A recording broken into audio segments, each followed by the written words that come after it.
3, 2, 1, -1, -2, -1, 0. So here's Friday Night Shite. Devin did not respond to me, so he pussed out, of course. If he wants to come on later, that's fine. But like, as of right now, he's considered a puss out case. So not good. Not good. So it means you found a cheap. You found a cheap replacement. Yeah, I found this kraut that moved to the U.S. years ago, became a citizen, but is still is a kraut a little bit. I like kraut. I mean, don't you have kraut right now in your refrigerator? Sauerkraut? No, I have sauerkraut fermenting. It's not in the refrigerator. What the hell? Well, yes, I do. Yeah, you're correct. Let's see. Yeah. Mm-hmm. Did you put carrot on it? No, because I'm not a fucking. I am a Polak, but like it needs to be sweet sour. No, I put caraway seeds in it though. In this batch. Okay, you're forgiven. Okay, yeah. Jörg, I sent you the fucking pictures of when I was making it, and I was adding caraway seeds in the layers of when I was mashing the cabbage, right? Yep. Mm-hmm. Yes. Yeah. So you're playing dumb. That's not good. That's not good. Okay. But yeah, so it's just caraway. I don't like carrots in there because I don't know. I love the like I love sour food in general. I love sour like candies and whatever. And so sauerkraut, sour cabbage with caraway seeds, it adds enough sweetness without taking away from the sour. If that makes sense. Just add some carrots and dill, and it's perfect. Yo, that's a Polish way of doing things, and you're German, but you grew up in Saxony, which is basically Poland, right? Well, we owned Poland for one time, So actually, so there we go. That's going to start a lot of shit. Not going from the World War II perspective, because we were one time a kingdom from Saxony, Poland, and Lithuania. So actually, we were a huge land empire in the 1600s, just before Peter the Great. Yep, the Holy Roman Empire had just kind of fallen apart, and man, let's just be one, and then that didn't last long. But yeah. Mm-hmm. The carrots and the sauerkraut. What do you think, Michael? You like sauerkraut, right? Yeah. Have you had caraway seeds in sauerkraut? No, I have not. Do you like pumpernickel bread? I do. Oh yeah, excellent. You're gonna love when you come here for the winery. The sauerkraut that I made, because it's just sauerkraut, like it's naturally sour, of course. Yeah. And it's got the caraway seeds that have that same flavor, that kind of sweet flavor that gives pumpernickel its flavor and kind of like strong flavor, but it doesn't take away from the sourness of the cabbage. Okay, cool. Well, yeah. It's like Bavarian style sauerkraut. They put a lot of caraway. And east of that, which Jörg hails from, apparently, they put shit like carrots in there. So do the Poles. The Poles do this. No. Just carrot, not shit. Just carrot. Caraway seeds? You even told me that it was fine. Caraway seeds. Oh, he froze because he was in such shock of what you said. Yeah, his internet was just like, we're gonna shit out. And so I'm gonna talk shit about him. But, no, he's still live. He's just frozen. He just can't take it. Oh yeah, he's that's what I like to think anyway. He's starting to cry, is what he's doing. You just see one tear starting to run down his cheek. But yeah, like it's funny because like in Eastern Germany and Poland and like Eastern Europe, they put carrots in with their sauerkraut, and it's like it's okay, but it starts to make it like sweet. Right. And I love sauerkraut because it's sour. Okay. Oh, anyway, you're back. Yeah, I'm back. Yes. Yes. Yeah, yes, we weren't talking shit about you at all. We were not talking shit about you at all. Like, don't worry about it. Actually, the truth is actually that I think Mike just turned me off because he couldn't take my arguments. He's trying to censor you. Yeah. Yes. So you forgot to wipe a tear. Jörg, you forgot to wipe a tear. Like, make sure you get that wiped off your cheek. Because I will make sure of that. Okay. Yes. Yeah. Yes. Exactly. But no, it's like I was explaining to Michael, like Eastern Germany and Poland and Eastern Europe put carrots in their fucking sauerkraut to make it sweet. They also put caraway seeds in there. And it's like, well, the whole point of sauerkraut is like it's sour, and I love just regular sauerkraut. It's amazing. I mean, for the recipe, it's pretty easy. You just cut down some cabbage, and you a handful of carrots and dill and caraway seeds, and then you put it in a stone pot, and you just stump the crap out of it until you have nice amount of juice in it, and then and then you put layer for layer, and then mostly depending on room temperature, you can actually eat it after about a week or two. Welcome to the cook show. No, Michael, you heard the exact same thing I did. Yes, I did. Yeah. So okay, let's just not get the stream zapped yet. But that's what, so juice. Yeah, you got a lot of juice. We got an anti-Semite on here. So. Yeah, we got a lot of juice. No, so you stop the crap of it until you have a lot of juice in there. Yeah, juice. not Juice. No juice. Yep. No, that is bad. That the other version is bad. No, we don't do that. Right. Yeah. Well, you haven't for a while, which is good. Oh shit! Whoops. Well, shit. But yeah. Whoopsie doodle. Oh, wow. Jesus. Anyway, so yeah, it's sauerkraut is it's good. It's just like I like sauerkraut that's just like the plain standard shit. I'm a very basic. I also like putting plain cream cheese on plain bagels. Right? That's good. I like it too. I like bagels. So that's the kind of guy that I am. I like the plain shit. I'm just very whatever. And with sauerkraut, I've had the Polish style / Saxon style with carrots and caraway seeds. It's good, but it's too sweet. Like it's I don't know. It's good for your guts. Actually, it's really good. All sauerkraut's good for your guts. All fermented food is good for your guts. The probiotics and stuff like this. This is actually, you don't actually need some of that yogurt stuff. You just have to have some fresh sauerkraut, so like that is really good for your stomach. Exactly. But that's what I'm saying is like the fresh sauerkraut that I like is just the plain shit. Like it's just plain sour as fuck, crunchy. By the way, so the shit you buy in the stores has been pasteurized, and it's soft and it's not. It kills off most of the bacteria, the good bacteria. Yeah, and it's like it's kind of soggy. Yeah. So Michael, question. What we can make a little contest about this. I mean, I can probably bring some my sauerkraut to the movie set of Rivoli, and maybe Mike can bring his sauerkraut to Rivoli, and then we just filming the results in the actors' faces. So actually, how they try it and they like mine more. So yeah, I can dig that. Oh, we should do that for sure because that's a good point, Jörg. Because then when we're on set, we can distribute it with the Germans and the Americans and be like, with the Americans, this is captured food. We got it. It's good stuff. And if they like sauerkraut, they'll try it out. And then we can actually get honest reviews from people that have not tried it before. Yeah. Holy shit. Damn. So damn. Yep. Kind of liking it. So I'll have to make a couple more jars before. That sounds good. Yep. I'll make some jars of sauerkraut, and I'll make it plain. I'll make it. How about this, Jörg? So we have to be consistent. I'll make it plain, and yours is the one with carrots and caraway seeds and sugar and all the other shit that you throw in. No, just ingredients, no shit, okay? Because that ruins it, No excrement, no excrements, actually, So no excrement. Yeah, that's not a good thing. Yeah, no, not even shellac, So actually, not even shellac, So or anything like this with this. Shallots? You mean shallots? Shellac. Shellac? Shellac, yes. Why the fuck would anybody put shellac in food? I don't know. It's a good way to kill yourself. What are you talking about? To make it more shiny. No, we talked about excrements, and I just wanted to point out that certain products we use, like shellac records or stuff like this, are technically made out of excrements. Yes, that's true. I didn't say we put it in food. Well, you alluded to it, though.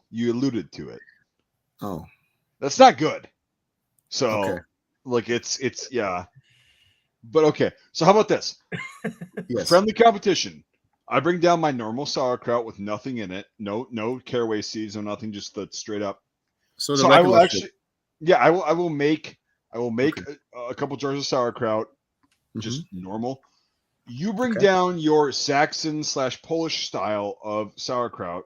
Yes. And for all those on set who are eating, yes, who enjoy sauerkraut, we take a vote. Yes. Okay, challenge accepted. Let's do it. Challenge accepted. Sounds good. Well, All right. That'll be perfect. fun. And yes, and I'm sure Michael will be happy to be the judge of that and investing 10 minutes of his valuable movie time into. Well, here's the problem. Here's the problem. No, here's the problem, Jörg. Is Michael's going to be coming out here on the 18th of February. We're going to be doing the winery, which we talk about. Nice. War movies. We're going to watch them in real time and give our reactions real time. And so he will have my sauerkraut ahead of time. So I think he should be exempt from the survey. Well, technically, that doesn't really help, So help. Fine. Fuck it. Fuck it. Then fine. So, you're involved, Michael. You're involved. You're That's involved. fine. You can feed Michael your sauerkraut because I know mine has some more qualities to it. So actually, so that means so that's fine, So. Okay. It's actually a natural upgrade because you feed him your sauerkraut and then he gets mine, and then he will like it more and I win. So yeah, so just so you give me actually an advantage by letting him try it. So that's fine. That'll be fun. That'll be really fun. Yep. Yes. That'll be really sauerkraut fun. Challenge accepted. I mean, here's the thing: is everybody wins in that challenge. Mm-hmm. Yeah. And actually, wins. and we can also probably put it on film, right? The whole the challenge a little bit. Oh yeah, like the behind the scenes film. Yeah, absolutely. Sure, yeah, behind the scenes. Yeah, the sauerkraut challenge on set. Extra stuff, even on 8mm probably. Right. Yeah. That'll be fun. Yeah. One fun thing, Jörg. I don't know if I told you about this. I think I might have. I think you were there for this actually. One of the last reenactments I did down at Rockford with the unit Ray Pyrus, him, like the guy that does the mess kitchen. He has an entire field kitchen for World War I. So he made a recipe that was chronicled in one of the books that a guy from the 32nd Division U.S. Actually said, where they said, "Hey, we ran across a kind of a caravan, horse-drawn caravan of German officers returning to the front from leave. And in there, we found a crock full of fresh sauerkraut and a bunch of bratwurst, knockwurst, all these good sausages, like just in there. And so he's like, we took them and we cooked them and fed them to the Americans, like the American soldiers. And they were like, this is really good. This is what the Germans are eating. And they're like, yeah, kind of, but yeah, not really. No, we captured it, so they're not eating this. And so they basically what they did is they cut up all the sausages into chunks, and they put the sauerkraut in a huge pan. They boiled it and fried it, and then it was all just like a kind of a thing that they could like just spoon a ladle onto the Americans' mess kits, and the Americans were like, God, this is so good. It's really good. When they captured it, this guy, this officer, like his family and him were expecting, like, oh yeah, we'll return to the front and we'll give our German soldiers who are fighting valiantly this great a bunch of meals. And the Americans captured it. They're like, this was a great one meal. Like it was a great one meal. Yeah, actually, with food, I have also a good story for you. So my great grandfather, who was in World War One, the whole 4 years, what he did. The officers actually to celebrate successes or good fellowship or stuff like this. So one of the officers would donate a cradle full of sugared milk, condensed sugared milk. The condensed stuff, the condensed sugared milk. Oh yeah.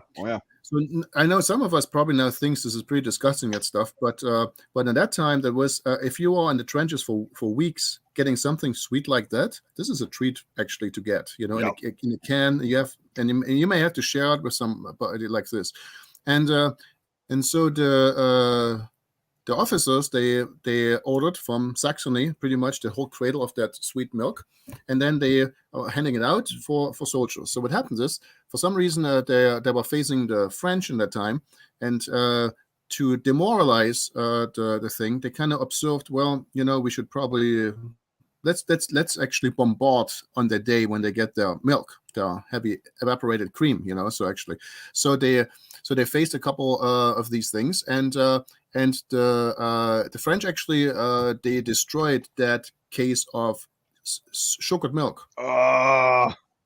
So it blowed it up, so actually on that day the whole front normally the front didn't move at all, but on that day the Saxon group actually they occupied 2 trenches, the French and another one, because they got so mad and so pissed about this. So actually they went out and occupied with not even much casualties 2 trenches of the French because of that situation. And after that, every time milk was delivered, there was not one shot fired.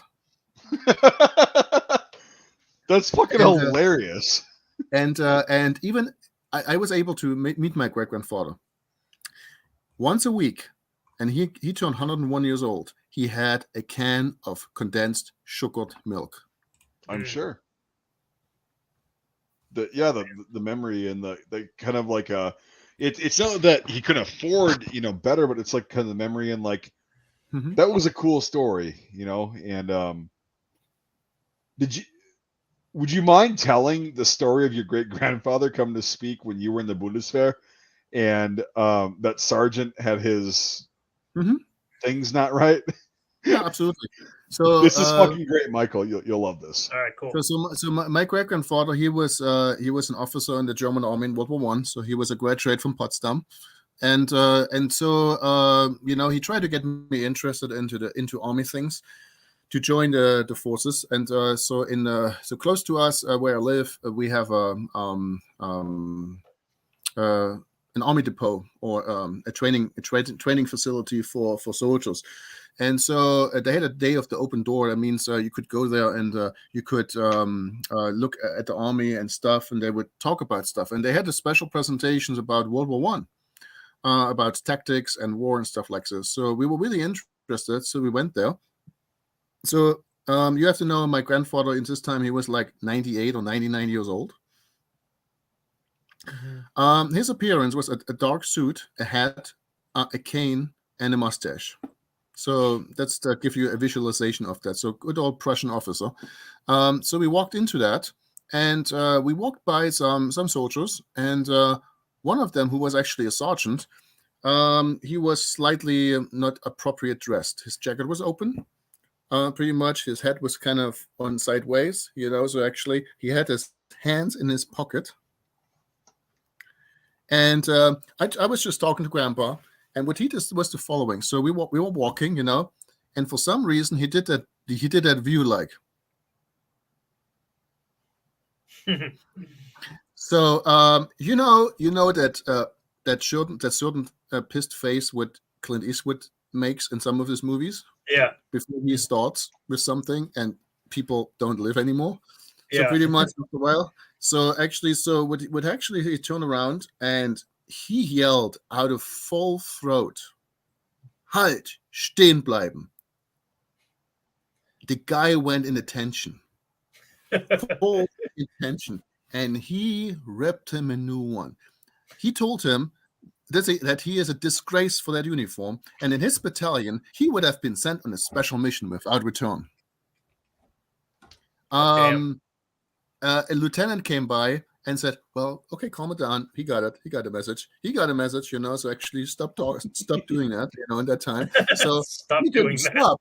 He stopped, because then he went on. He said to the lieutenant, "Well, how can you even tolerate anything like this? So you're the commanding officer, so he should be disciplined or something like this, or he's a disgrace. He needs to get something for that, or do something about this, And then a couple other people came, and he said, "Well, it's your responsibility too, So how can it even happen? This demoralization of the German army? What is that, So, and then after that, we walked into the meeting, and they explained a trench warfare. to somebody who was there. God damn. Every 10 minutes, every 10, 15 minutes, he interrupted. No, that's not how it was. What? The guns were there. Nobody was shooting over there. If we would have done that, we would be killed all. I wouldn't be here. Well, hiding in a mud puddle filled with water. What? So actually, we're doing. Where did you put the machine gun? You don't see anything. So actually, if you put it there, So actually, what did you say? Matches were not important in war. This was the most treacherous thing to keep dry, actually, in a thing like this. They had what? They had Zippo lighters. What? So actually, so so that was interesting. In the end, the guy was so embarrassed that he told, "Well, if you want, you can explain it too." He did. God damn. He's what, 98 at this point? 98 years old? 99. Yeah, so his 90s. So actually. So, and he just told a story, and you could see some people were very uncomfortable what they explained, So actually, for things like, I think they stopped him and he said he was very sorry about that. He broke his sword in another soldier, actually, and he had to shoot him to get it out again. And so stuff like this. And people looked at, oh my goodness, So this is terrible, So actually, we have to R-rate that whole thing now, So extra children in the room, So actually, me, So actually, yep. That was just, and then he also said something like this. Well, I'm 99 years old. I don't care, So actually, he also smoked. He also smoked a cigar in that room, and I was non-smoking either, so he didn't.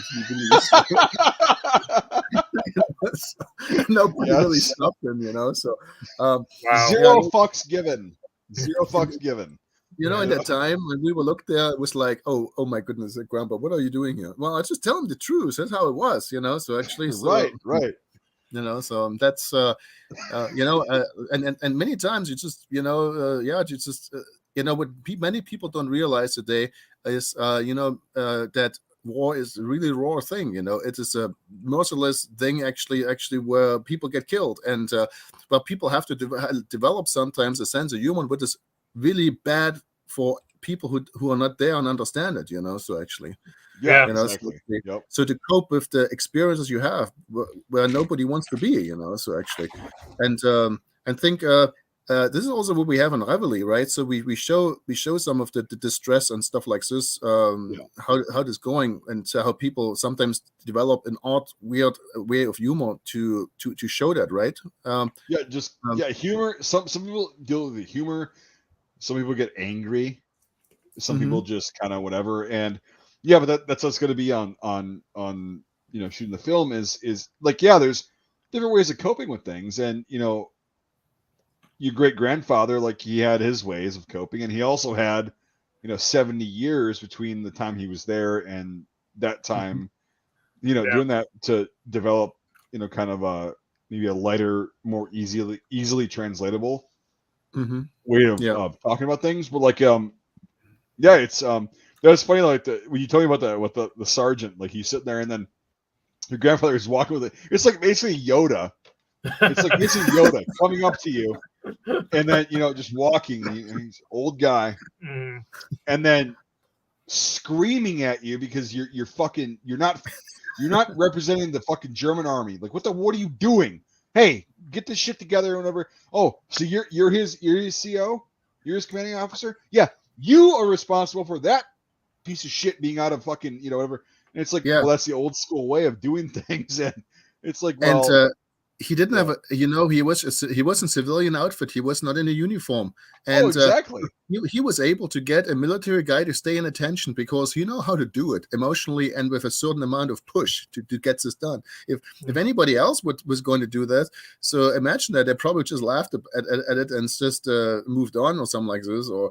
Yeah, he was a Prussian or a Saxon officer, and it's like that tone that you get in your voice. I don't care how old you are, how feeble you are, it's still there. And then when somebody in the army hears that, it's like, oh shit, oh god, this isn't good. Oh god, okay, yep, okay.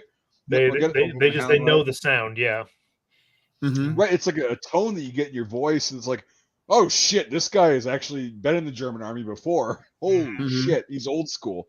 I could not, dude, the terror of that sergeant, I could not imagine that because It he was was like, yeah, he was sweating bullets literally because, I mean, great grandfather, he was in World War I and II, so he was in both theaters actually. So he was a Fähnrich and then second lieutenant, first lieutenant in World War I, and he was then in World War II a Hauptmann. For the reserve supply on demand. So he wasn't really on the front anymore, but he was supply. They would organize and organize everything would has to get to the front, uniforms, equipment, stuff, So he had some leadership skills. We'll just put it that way. Oh yeah. Oh gosh, yes. Oh Knew yeah. what to do. I mean, I can give you another little anecdote from it. So when I was a kid, my dad he visited us, and my dad asked my grandpa, "Hey, would you take Jörg and teach him how to swim?" Yeah, yes, I would be delighted to do this. So we went to the public swimming pool, and we walked by to the deep end of the whole pool. Okay, so and. By the way, you should know he smoked a cigar in that swimming pool area. Just smoking nonstop, just smoking cigars. Cuban cigars, always Cuban cigars. He lived to be 101, you said? Yes, and do you know what he said? He asked. So there was another guy, one of his friends, who died with 98, and they asked him, "Why did he die?" He said, "Well, he stopped smoking cigars. That's the reason it killed him." Sounds about right. So you got the deep end of the pool. Yeah, so actually, what he did, he said, he told me, he took a cigar out and said, "Jump in there." So I looked at him, what? Second, jump in there. What? No. Next time, I was kicked and I was in it. And I was hassling for life in there as non-swimmer, And then he took a cigar out of his mouth and looked down, swim, swim, swim, swim, swim. And then he looked around, and then he saw that I was in distress. He called, "Net, get the net, get him out." Jesus, yeah. Wow. So, old school. Yeah, and so in the end, I mean, I learned swimming, So actually, the second or third, because here's the thing is, he did some operant conditioning with me with that, because the first time he had to push me in, the second one he had to push me in, the third time I jumped by myself. Jesus, that's fucking awesome.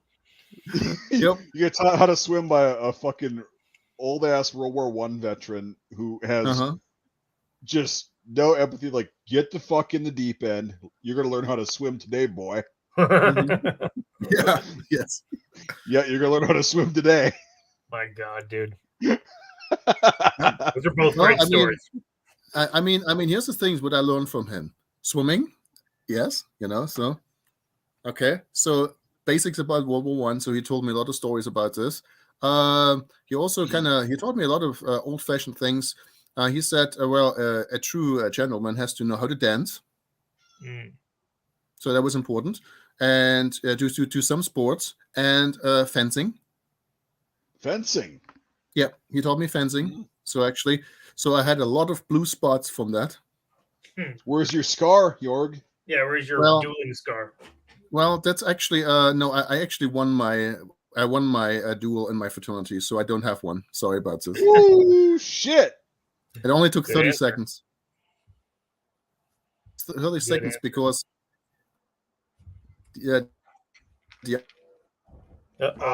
fucking out. So you just cut out. Like, so why did you win? You just cut out for a while. Okay.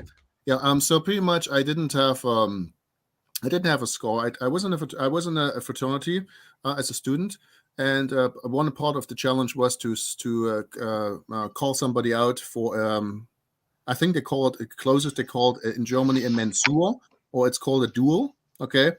It's not essentially the objective to really hurt somebody else or kill anybody with that, but it's a bravery thing. So if you make it, then you can stay at the fraternity house. You get tuition help, you get travel opportunities and internships if you do that.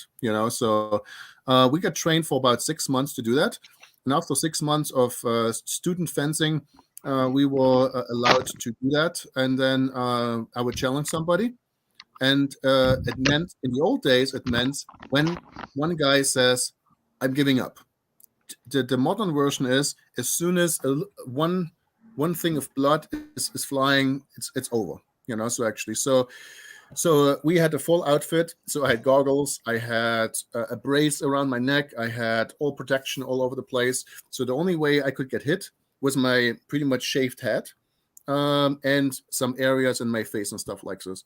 And normally, so what you do, you have your sword and you fight over your head. So you cannot do deep steps or something like this. It's all over your head, Then you take a couple turns, and then you have to find the opportunity to apply to your opponent. They call it a schmiss. That means a wound or something like a scratch, So pretty much in my situation, what happened is, so we were, fighting. And just after 30 seconds, I landed a hit, and that was the end of it. Right on. Yep. Yeah, so that's why you're not as hardcore as Otto Skorzeny or guys like that. Like, so you've lost all credibility with me. Why is that? I won. You say you won. I did. Sorry, I did. The way he says that. Yes, I did. I did. Believe me.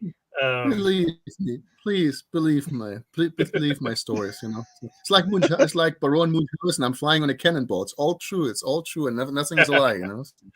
Baron von Munchausen. Wow, that's obscure. Baron Munchausen. Yes. Yeah. Yeah. Was Baron Munchausen ever anything in the U.S.?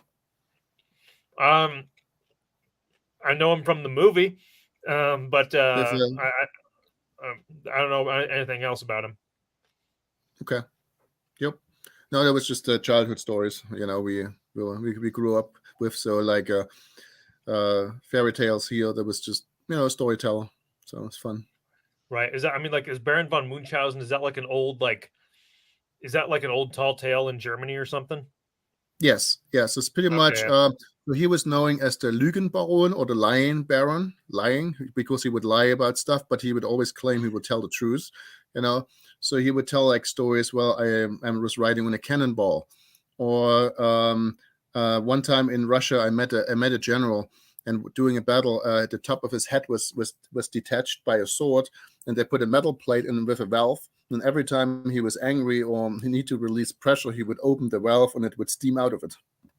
Yeah, see, like all of this stuff, like there are things in the Terry Gilliam movie that they made, and but I didn't know. So he was a real person then who made up all this bullshit. Then. Yep, he was a real person, and he made up the stories. These were the stories of Baron Munchausen. Actually in Germany, Freiherr von Hohenhausen. So he wasn't right a baron in the English translation. I mean, they upgraded him to baron. Okay. So. Wow. What an asshole. Well, I mean, it's like Brothers Grimm fairy tales. Its name is the mission, Grimm. Yeah. So interesting. So someone here in the chat. Don't mean to switch subjects, but someone said here in the chat. I know the film. You're talking about Reveille. I know the film does not exist yet, but are there any historical details you had to change for the story for time's sake?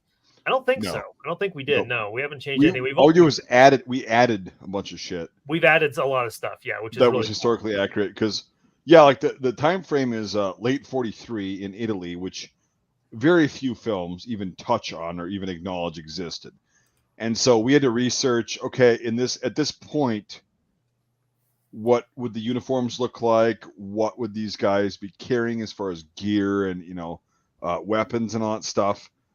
So we expanded on it, but like it's actually a good thing that we had to postpone it and then make it a full-length feature, because you're going to see so many details, small details, that you're going to be like, holy fuck. Yeah. It's like, wow. I did not expect that. Like, that's really cool. Yeah, like don't give away any of the shit, Michael. Like, okay. I know what you want to say. I know what you want to say, but don't do it. All right. Because these guys, they'll see it and they'll be like, oh my god, that's fucking awesome. Yeah, it's also really awesome. Historically accurate and things like that. And we've also got a lot more of the uniform stuff as close as it can be to be accurate. And so, to answer your question, we changed some of the details for the better. Yeah, if that makes sense, to be more historically accurate. The script, where it is now, it's like it's done nothing but improved, honestly. Right, and so now it's gone from a 30-minute short film to a full-length film, so about an hour and 10, hour and 20 minutes, somewhere in there. Mm-hmm. So it's going to be an actual feature-length film, and it's going to elaborate on so much more shit, and it's going to be, we're holding true to the exact style, the filming style, the details, the dialogue, which also improved, yes, and was expanded. But like it's gonna be what you would expect out of the short film, but it's gonna be in a feature-length film, and I think it's gonna be a lot better because it explains a lot more. Yeah, so no, I agree, and a lot of it's, of course, thanks to you, thanks to other people, thanks to this guy down here, Mr. Jörg. Well, Jörg had a bit to do with it.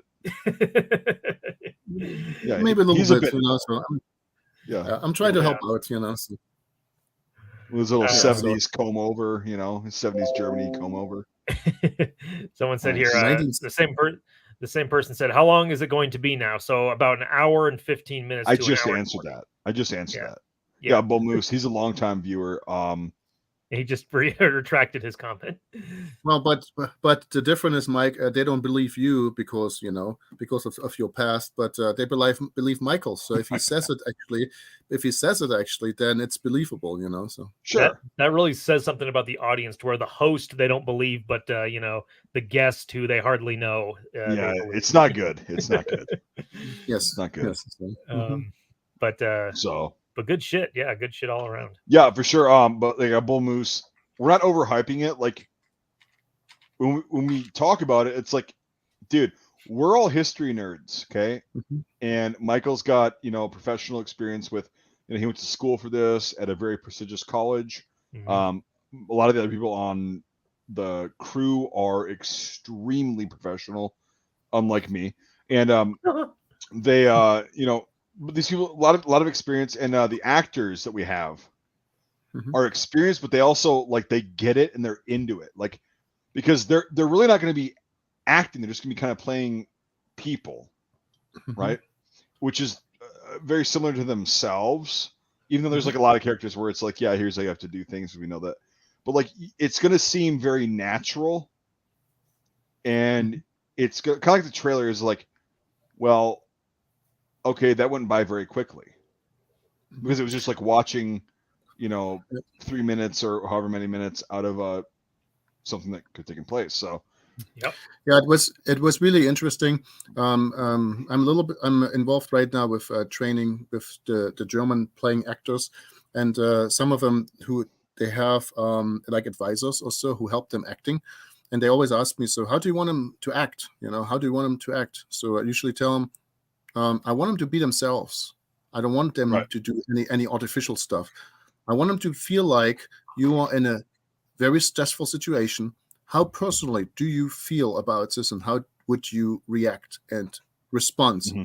And on top, you are a German soldier in that situation. So actually, so I don't want that we don't want them to, do the overacting of silent film era from early 1900s or something like this. No, if you feel cold and shitty, you show that you're cold and shitty, and you adapt it to your mannerisms because it's natural. So actually, because this is the great thing. This one will be extremely authentic. And it will be really great with that, because to get that emotion in these people's faces, and that will change things, So well, we needed to have legitimate actors for it. I mean, I know a lot of movies that, low budget movies, they don't use, professional actors, and then, they suck, they're shitty. But like these guys, they all work in Hollywood and stuff. I was just talking to one of them today, and he's going to be in New York for a little bit because he's in the new Alexander Payne movie, and he's co-starring on Law and Order, and so it's like they're actual people who are really good actors in movies, and we're not just, and you need that too. I mean, I know some people who have tried to say, no, I don't want actors, I want what's authentic. It's like, no, you need people who know how to do this. Right. And here's the thing is, like, all the actors, American and German, very easy to work with, and very easy to, like, if we give a little bit of direction, like, so how does this sound, like, blah blah blah, they go, okay, and then within a day tops, it's like they get back to us, they're like, yeah, I get it, and then they'll submit, like, either they're reading lines, or they're like, hey, let's go on a Zoom call, or whatever, and like, let's just go over it, and then it's really good. It's just real. And then so we've begun the process of sending all their uniforms out, which I think is going to be, for a lot of them, like the next step of, like, because we're sending the uniforms to them before we shoot. They're not just going to show up and we're going to put the uniforms on them. Like, we're going to send the uniforms and the helmets so they can get used to kind of wearing it, and the boots and everything. And it's going to be like, oh, okay, so this is different. Yeah. But then they'll still be able to act the way that's going to be great while wearing these things without being distracted by, oh, my feet hurt really bad, because we taught them how to break in their boots and wear the helmet and all that shit. And they'll be like, okay, I'm just going to act like this uniform is something that's been a part of me for a long time. So yeah, it's going to be kind of, I guess, for guys that watch war films, like, all of us here and you guys in the audience, like, it's going to be really weird to kind of see a war film that is looking like a documentary that was filmed in the Second World War. It's going to be very weird because it's going to be very different. But that's kind of what we're going for, is like, it's going to be uncomfortable in the best possible way, like the most accurate way. And the actors are going to be, I mean, these guys are, again, not going to ruin anything at all, but like, these guys are fucking really good, and they're really into it. They're really into it, and they're all like, they chose this project for a reason, and yeah, so that's gonna be very cool. Yeah, I remember when we did with the casting. I mean, we went quite through a lot of numbers to find the right people. That was very intense. I remember that, so how we looked at them, and then we discussed whether they fit the best, and we said, maybe not this one, maybe this one, so that was a really intensive selection part to make sure we got the right ones, so. Oh yeah, right, too. And it was interesting because the couple of parts or roles that were kind of like we're between 2 or 3 people. It's like, fuck, like, okay, chosen, and then we're like, but this guy would be good in this role. Like, so we should just ask them. And when we asked them, they were like, yeah, I like it. I'll do it. It's awesome. It's like they're desperate because these guys they live in LA. They can do anything they want, but like, no, I want to be a part of this. And like, yeah, I can do that role.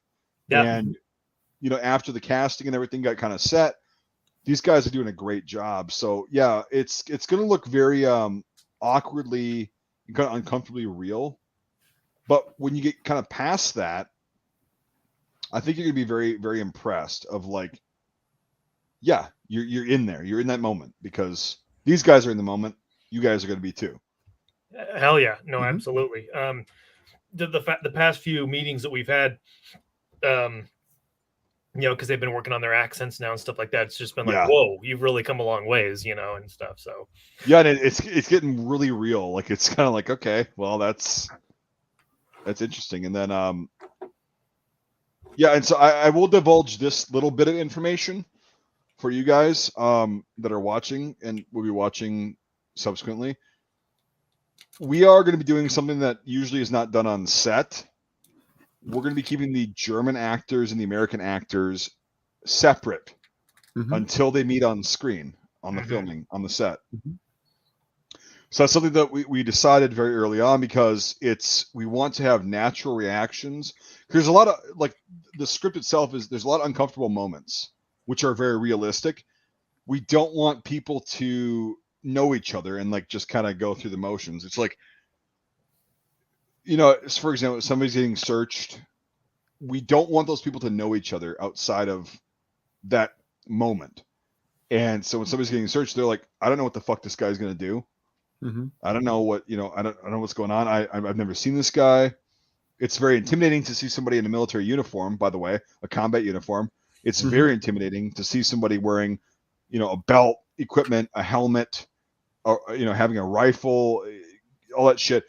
And so it's going to be having a lot of the raw reactions of the actors too. Mm-hmm.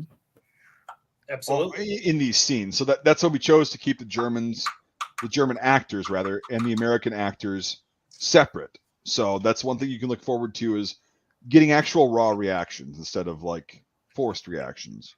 Yeah. If that makes sense. Yeah, no, it's part of the method. So it's it's Mm-hmm. gonna they're all on board with it too. They like it. They're all like, oh shit, that's awesome. Yeah. Mm-hmm. So but it's really cool. I was gonna say something. The hell was I gonna say? Damn it. It's hard to tell. I know. I'll think of it eventually. It's fine. Yeah, of course. Yeah, we're good. Yeah, but I don't think that's divulging too much. I think that was like, something that people should know, because not a lot of films do that. No, of course not. Do you know of any? Do you know of any who have done that in the past? Not that I'm aware of. I mean, there might have been, for but sure. That's what I'm saying. What you know of, yeah. Yeah, but no, not to where they did it intentionally. Not to where it was like done for a reason. Right. I've heard it before, to where actors have said like, so this guy, I'm supposed to be his brother, and I don't meet him until the first day of shooting. Like it's a negative thing. And yes. Right, yeah, but that's not good. That's not good. Yeah, but for this instance, like that, to where like you want that separation, I don't think I've ever heard of anyone doing that. Yeah, and on the other side, because that you mentioned it, Michael. So, for example, like one of the characters with the name Ewald, he kind of knows one of the soldiers of the second part of the film pretty well, one of the officers, So it's natural when they know each other. When they meet, you can see they kind of knew each other, So they're but between the Germans, it's between the Germans, not Germans and Americans. So the separation with Germans and Americans is very beneficial because of that effect. And then with the Germans, so actually inside of it, it's good that they know each other, because that also works naturally. So besides of their ability to be good actors, then they kind of know each other, and then it's more authentic, So. Right, absolutely. They're also going to be staying in the same rooms together. These guys, sleeping on cots. Cots with sleeping bags and such. One of them was asking me about that today. So, what's the sleeping situation? I'm like, sleeping on a cot with the rest of your squad, and they're like, okay, cool. Yes. Like they're into it, Yeah, and it's gonna be that'll actually. So on screen, you'll actually see, kind of like in Platoon, right? So Oliver Stone, like I do respect him for this. He went and did training in the Philippines, right? And he had Dale Dye there, doing the training. And but these guys actually did training as soldiers, and they slept in the shitty conditions, like cots are on the ground, and it was like they actually got that. And so when you're looking at the guys in Platoon, even though like people might not like that film, but I saw when I watched it like there's just a natural chemistry between the squad mates. There's also tension, because it's like, just because we're sleeping in the same room doesn't mean I don't fucking hate you, right? It doesn't mean that at all. And it's like, it's a natural chemistry. Like they just know each other. And that part of that film was very realistic to me, in my opinion, because of what I think that was a direct result of the training that they did, where they were living in shitty situations together, which is how it is in the real world. Like that's what you do. You live in, less than ideal situations, very close, and you have to solve those problems. And if you don't, it's going to boil over, and it's not good, because then it's shit. But yeah, so it's you're going to see that both the American and German squads in this film is like you're going to see that natural chemistry. Yep. Because they've been staying together, and the guys are acquainted with each other, and they're going to be in character. We're going to be introducing a lot of method shit, not like totally method where they're shitting in fucking slit trenches and shit like that. But like it's going to be like as far as the acting, their characters, a little bit of method, like they're into their character. I mean, we can do that with you, Mike, if you want, just for entertaining purposes and for. Do you want something really cool, Jörg? And like, because I know this probably won't be. It isn't being viewed by much people. I have never shit outside in my life. Oh my! Ever. You know why? Because I avoided it. I held it. So you like sucking it up and spit it out or something like this?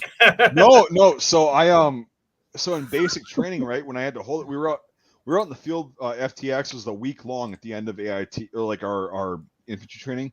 We were out in the field for a week, and we were out in the field for 3 or 4 days, and I had to shit. So it depends. So it depends. So the depends hold it. No. Here's the thing, my colon at this point was being ravaged by myself for holding my shit, which is fun. But as an 18-year-old, you don't think about that, right? But I held it, and then when we got back to a place that had porta shitters, I let it go there, and it was not fun. There was blood involved. It was not good. Oh yeah. But well, no, I've held it every chance that I could. So I think that's a pretty good topic now for our fans for supper time, so to visualize that. Let's just keep going. While they're stuffing down a hot dog we could talk about some wicked shit. Your fans right now who have sloppy joes now look at those sloppy joes and they think, no. Dude, I'd be more hungry. If I was in a sloppy Joe right now and I was listening to this conversation, I'd be more hungry. At least shit's gonna be moving after you eat a sloppy Joe, which is fun. So, and Jörg's frozen up again. Jesus fucking Christ! That look on his face. Yeah. Oh shit! He unfroze. Yeah, we should get a screenshot. Yeah. I think you just censored me after that again. So Mike. So. Yeah, of course. I have complete control of my hands. Someone's asking here about how are you doing food. Various ways. So I'm gonna go with the weasel horse out. You explain that, and then I'll be back in a bit. All right, cool. So in terms of feeding these actors, we are like providing a lot of good catering services. Our producer, she has this incredible woman who's doing this for everyone the entire time. The house that we're staying in is going to be packed full of good food. That's one thing. I mean, we will probably do things like the chow line and stuff like that for the squads. However, we don't want to feed them, shitty sea rations and stuff like that, because we do want these guys to be happy. We don't want them. We want them to be miserable to an extent. I'll say that, because otherwise their performances will dwindle if they're too miserable. That she had them fill out forms about what they can eat, what they can't eat, and sent those in. So. The catering services are all being taken care of through our producer's services, basically, who does like all of her events for her. So we got that covered, but no like shitty sea rations or beans in a can or whatever the hell guys ate for during World War II. Because we'll have sea rations and stuff on set as props. But like black coffee over a Coleman and stuff like that. But no, we're gonna treat these guys right when it comes to feeding them and stuff like that. Absolutely, So actors will be comfortable, So with from sleeping stuff and stuff, so everybody will be treated fair and good. Yeah. So we do that so they are most productive to play their role. Yeah, honestly, these actors, they're going to get treated better than most movies treat their actors. We're putting them in a really nice house. Yeah, we're going to be feeding them the whole time. The house is huge. They can do whatever they want in there while they're not shooting. So for the dedication and amazing work that these actors are doing for this movie, we want to make sure they get what they deserve while they're doing it. While also living a shitty experience. But that's just part of movies, man. You just got to do it. Absolutely. So, Jörg, I'm curious about something as I'm trying to eat a carrot here while speaking. 1 second. Last time Mike did this, we started talking about movies and such. And one thing that, I mean, a lot of people like to ask, what's your favorite movie?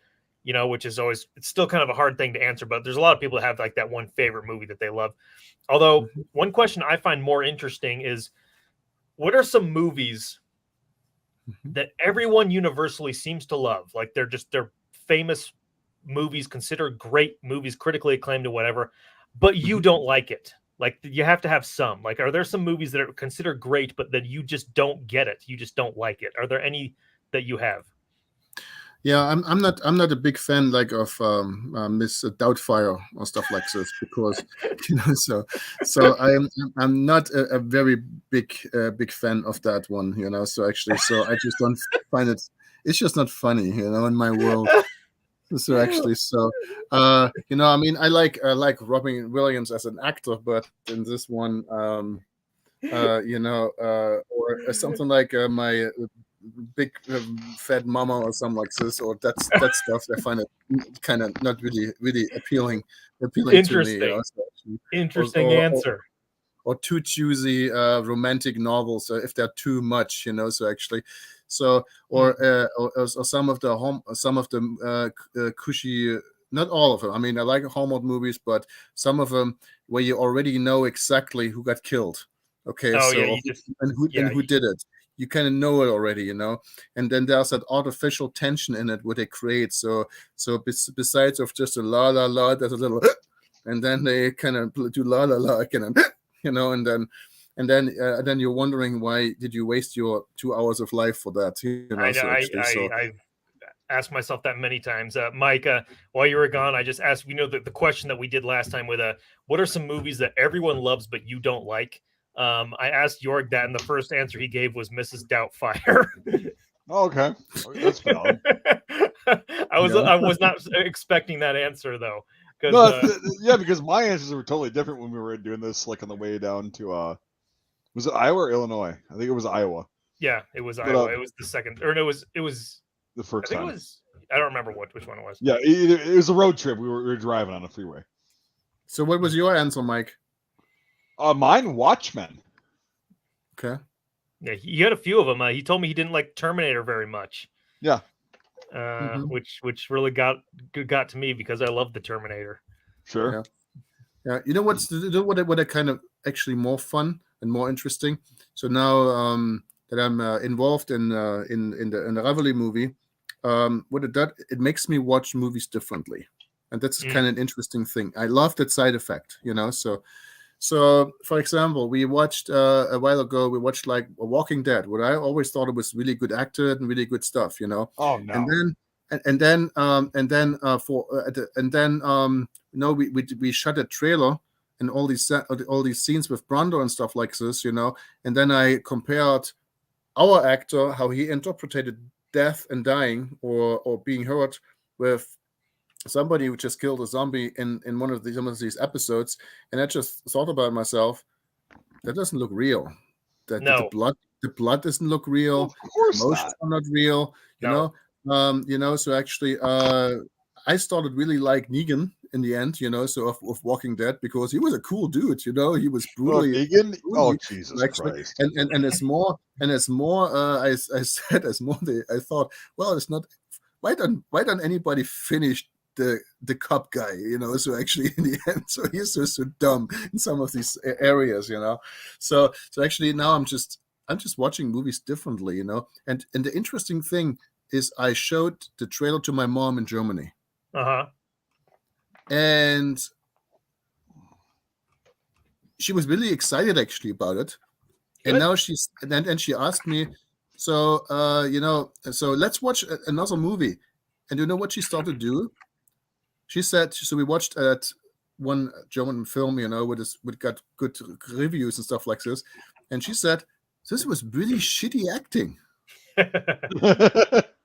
This was like out of a school where they they give certain answers and do in a certain way. They don't adapt to their roles. They're playing something. They're not authentic on it. So actually, Right. that was kind of interesting. So now movies are more.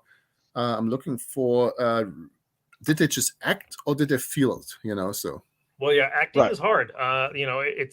It's very hard. So a lot of people can criticize such when it comes to acting and say, "Man, that guy was terrible." It's like acting. It's not just also knowing how to act, but being the right person for the role, because miscasting is a real thing that happens. And it's bad. Sometimes like that guy's not a terrible actor, but he really shouldn't have played that role. Like his just the way he is doesn't fit the character that was written, and so it's a hard thing to hit sometimes. Yeah, it's a lot of times what I've observed now from doing this as well is see, since you're the writer and the director, it's easier for you because you're like you're in the casting and everything because you wrote the thing, right? What I think happens in a lot of films is like the writers are a separate entity from the directors, the producers, whatever. That's usually the case. Yes, and so the people who are casting just kind of take liberty with whatever, and it's like that. You're right. It does give a lot of actors who are really good a discredit and a disservice to like that role because, well, people don't understand this script. Will cast you and say, "Oh yeah, it's perfect," but it's not actually like the perfect casting because it's not anything towards the action, but it's like they might not be the exact fit for that role. Yeah, and that's fine. It's like it's nothing personal. It's just like okay, whatever, and that's the whole profession. But it's like with this, like what was cool is you were there as the writer and the director and able to understand what exactly each actor had to do for the role. Absolutely, yeah, but it's difficult too because I mean, like, because we had tons of people audition for this movie. You remember a lot of really strong actors. Yeah, a lot of great actors, but in the end, there were some where it was just like not right. We got someone better for this, and like I had to tell them that, and I say, look, man, we appreciate it, but no, and like they're not happy, and I can understand why they're not happy. It's like when you don't get a job that you applied for, it's right, and it's like, but it's like in the long run, it's better for them because then they're not cast in a role that they're going to be shit in. Yeah, that they're going to regret to go, oh man, I really fucked that up, or something. Right, it's like, yeah, it's not personal, and then like, so this was like, it was a very intimate kind of casting. It was like we all knew the script. We all kind of were on the same page with the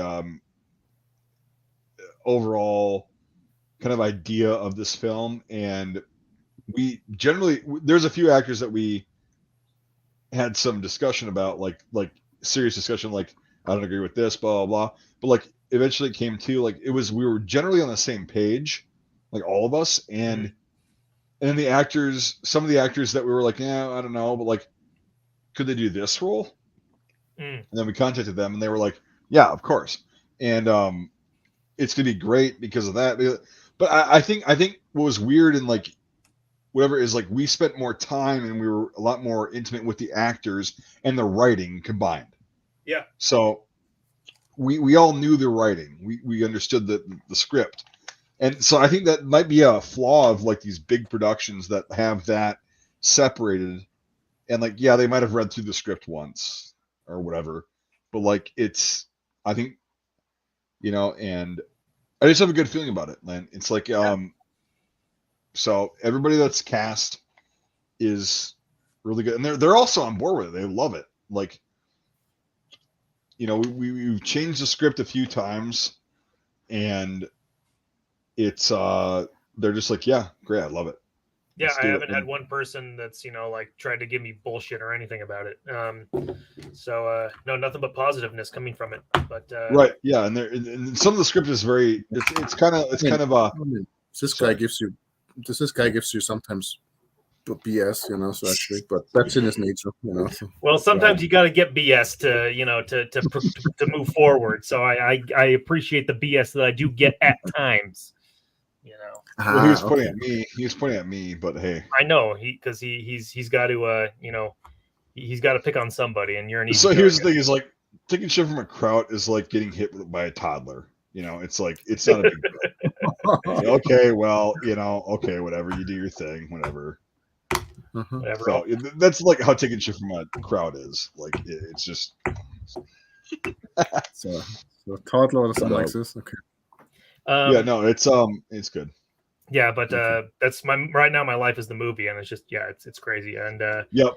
For all of us, it's crazy. But Jörg, do you want to show your camera to the people of the internet? Yes, let's talk about that. That is fucking awesome.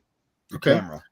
So so I'm pretty much as Michael and Mike. I'm also very passionate about film and filmmaking, and Mike and I, we did the Don't Do It Again Soldier before, and I'm always looking for some really cool memorabilia from battles and stuff like this.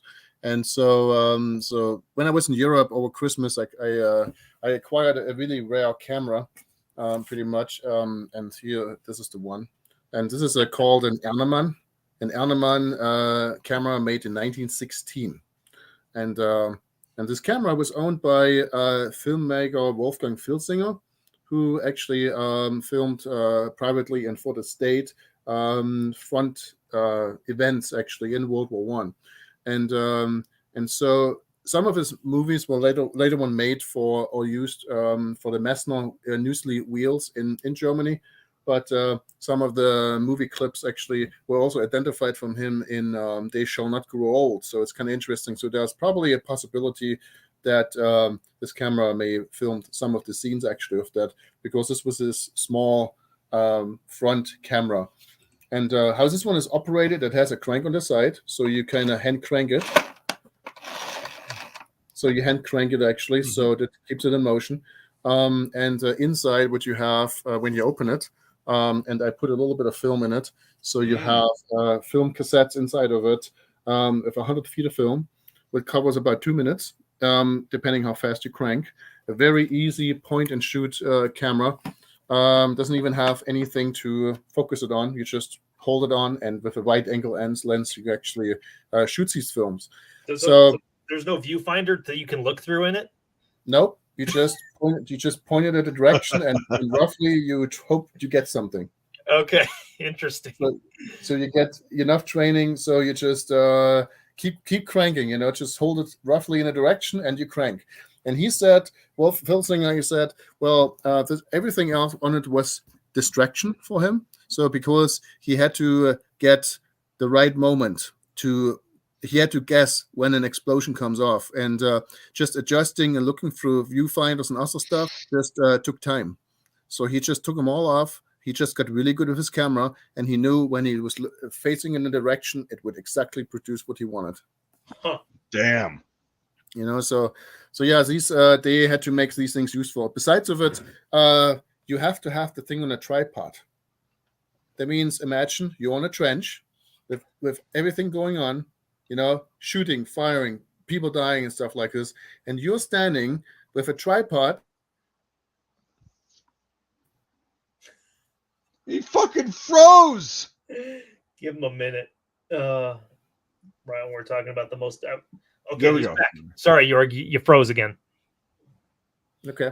So, yes, just imagine you are in a frontline situation, and you have that on a tripod, where all the action is going around with you, and you have to provide and make films, and you have to change films, and you have to splice in new films, and you have to get the stuff still going. You cannot dump the thing in a mud puddle, you know, so you have to get the film material back to the back lines, you know, actually, and then you process it, and you hopefully hope that something came out of it. The thing is also made out of wood. You know, moist and wood don't get along pretty well, so you have to calculate. So how does the whole mechanism work? You know, so when it's frozen conditions, when it's hot conditions, you know, so sometimes it's so hot the film will melt. The next time it's also frozen up, you barely can move the crank. There's also like there is shellac on there for the wood, right? Yes. So if you are talking about these, you know, animal end products again, you know, so actually, so yes, this thing is covered in animal end products from worms. So actually, grease and whatever. Um, That was like to mitigate moisture and like humidity, but like it didn't. It's not going to be a seal. It's still going to get in there. So yeah. And since we also talk about World War II, so another camera what I really like is actually another one. It's called a debris set camera. Is this one? Oh wow! And Oh, so this is one made by the French and by Debris. So many camera designs were mastered after these cameras with that. So when you look at like Sergei Eisenstein, that's the camera what he used for Battleship Potemkin, for example, the style. This one is registered by the UFA film company in Berlin. And I traced back the numbers, and it was used in some UFA film things in World War II. So there's one thing called the Feuerzangenbowle. It's fire punch, and it could have been in one of the bigger movies actually. The Third Reich made actually in that time period. So now it has a hand crank again with that, but it also used to have a motor on the back.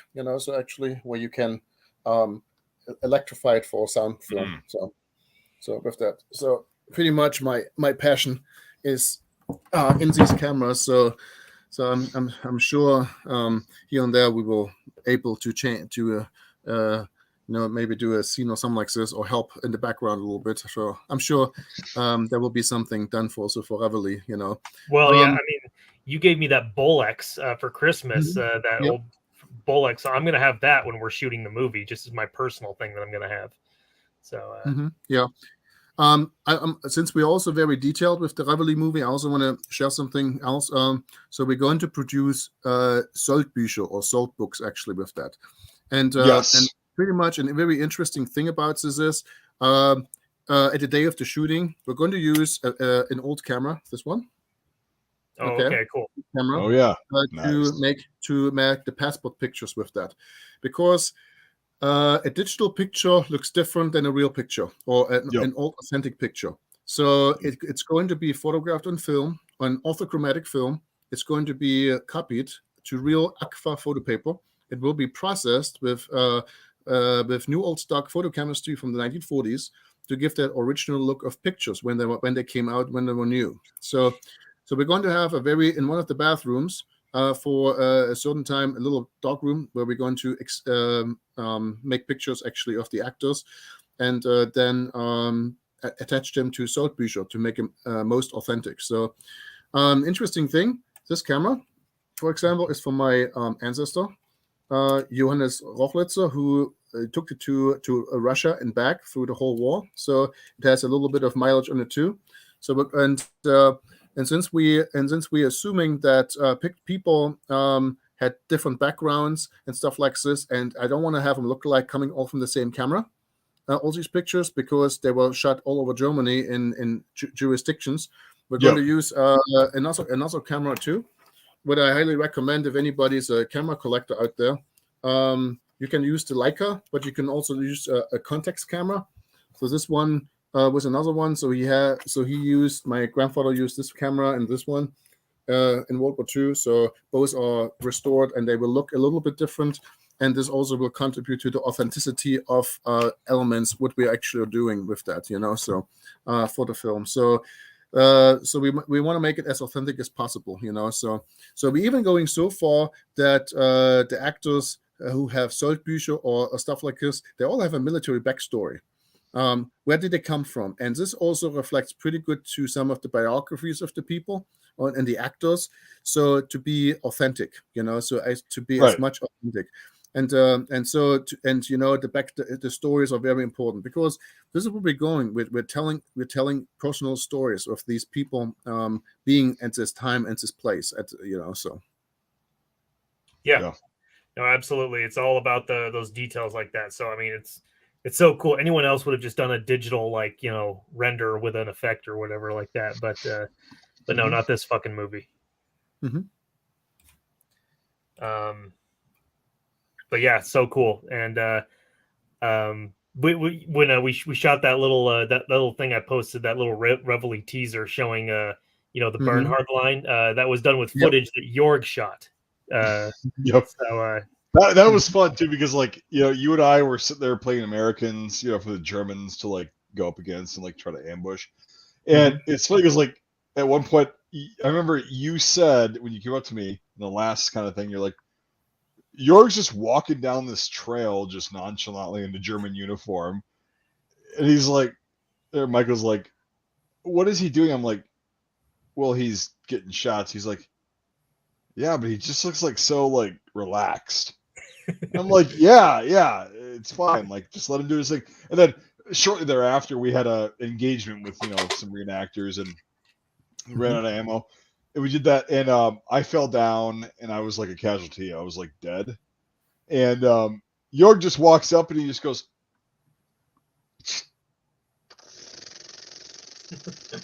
yeah, you can hear him making that noise. Yep. Yes. And, yeah. And you know, it was rolling. I could hear it. And I'm like, okay, I'll just stay here. And then all of a sudden, Michael like came up and was like, hey, there's two of us here. We can do this. And then so Jörg just went cut. Jörg didn't say a fucking word, and it was amazing because like Michael just laid down like he was, you know, on his face on the you know, this side, and he just laid down with the rifle next to him, and then Jörg just went, okay.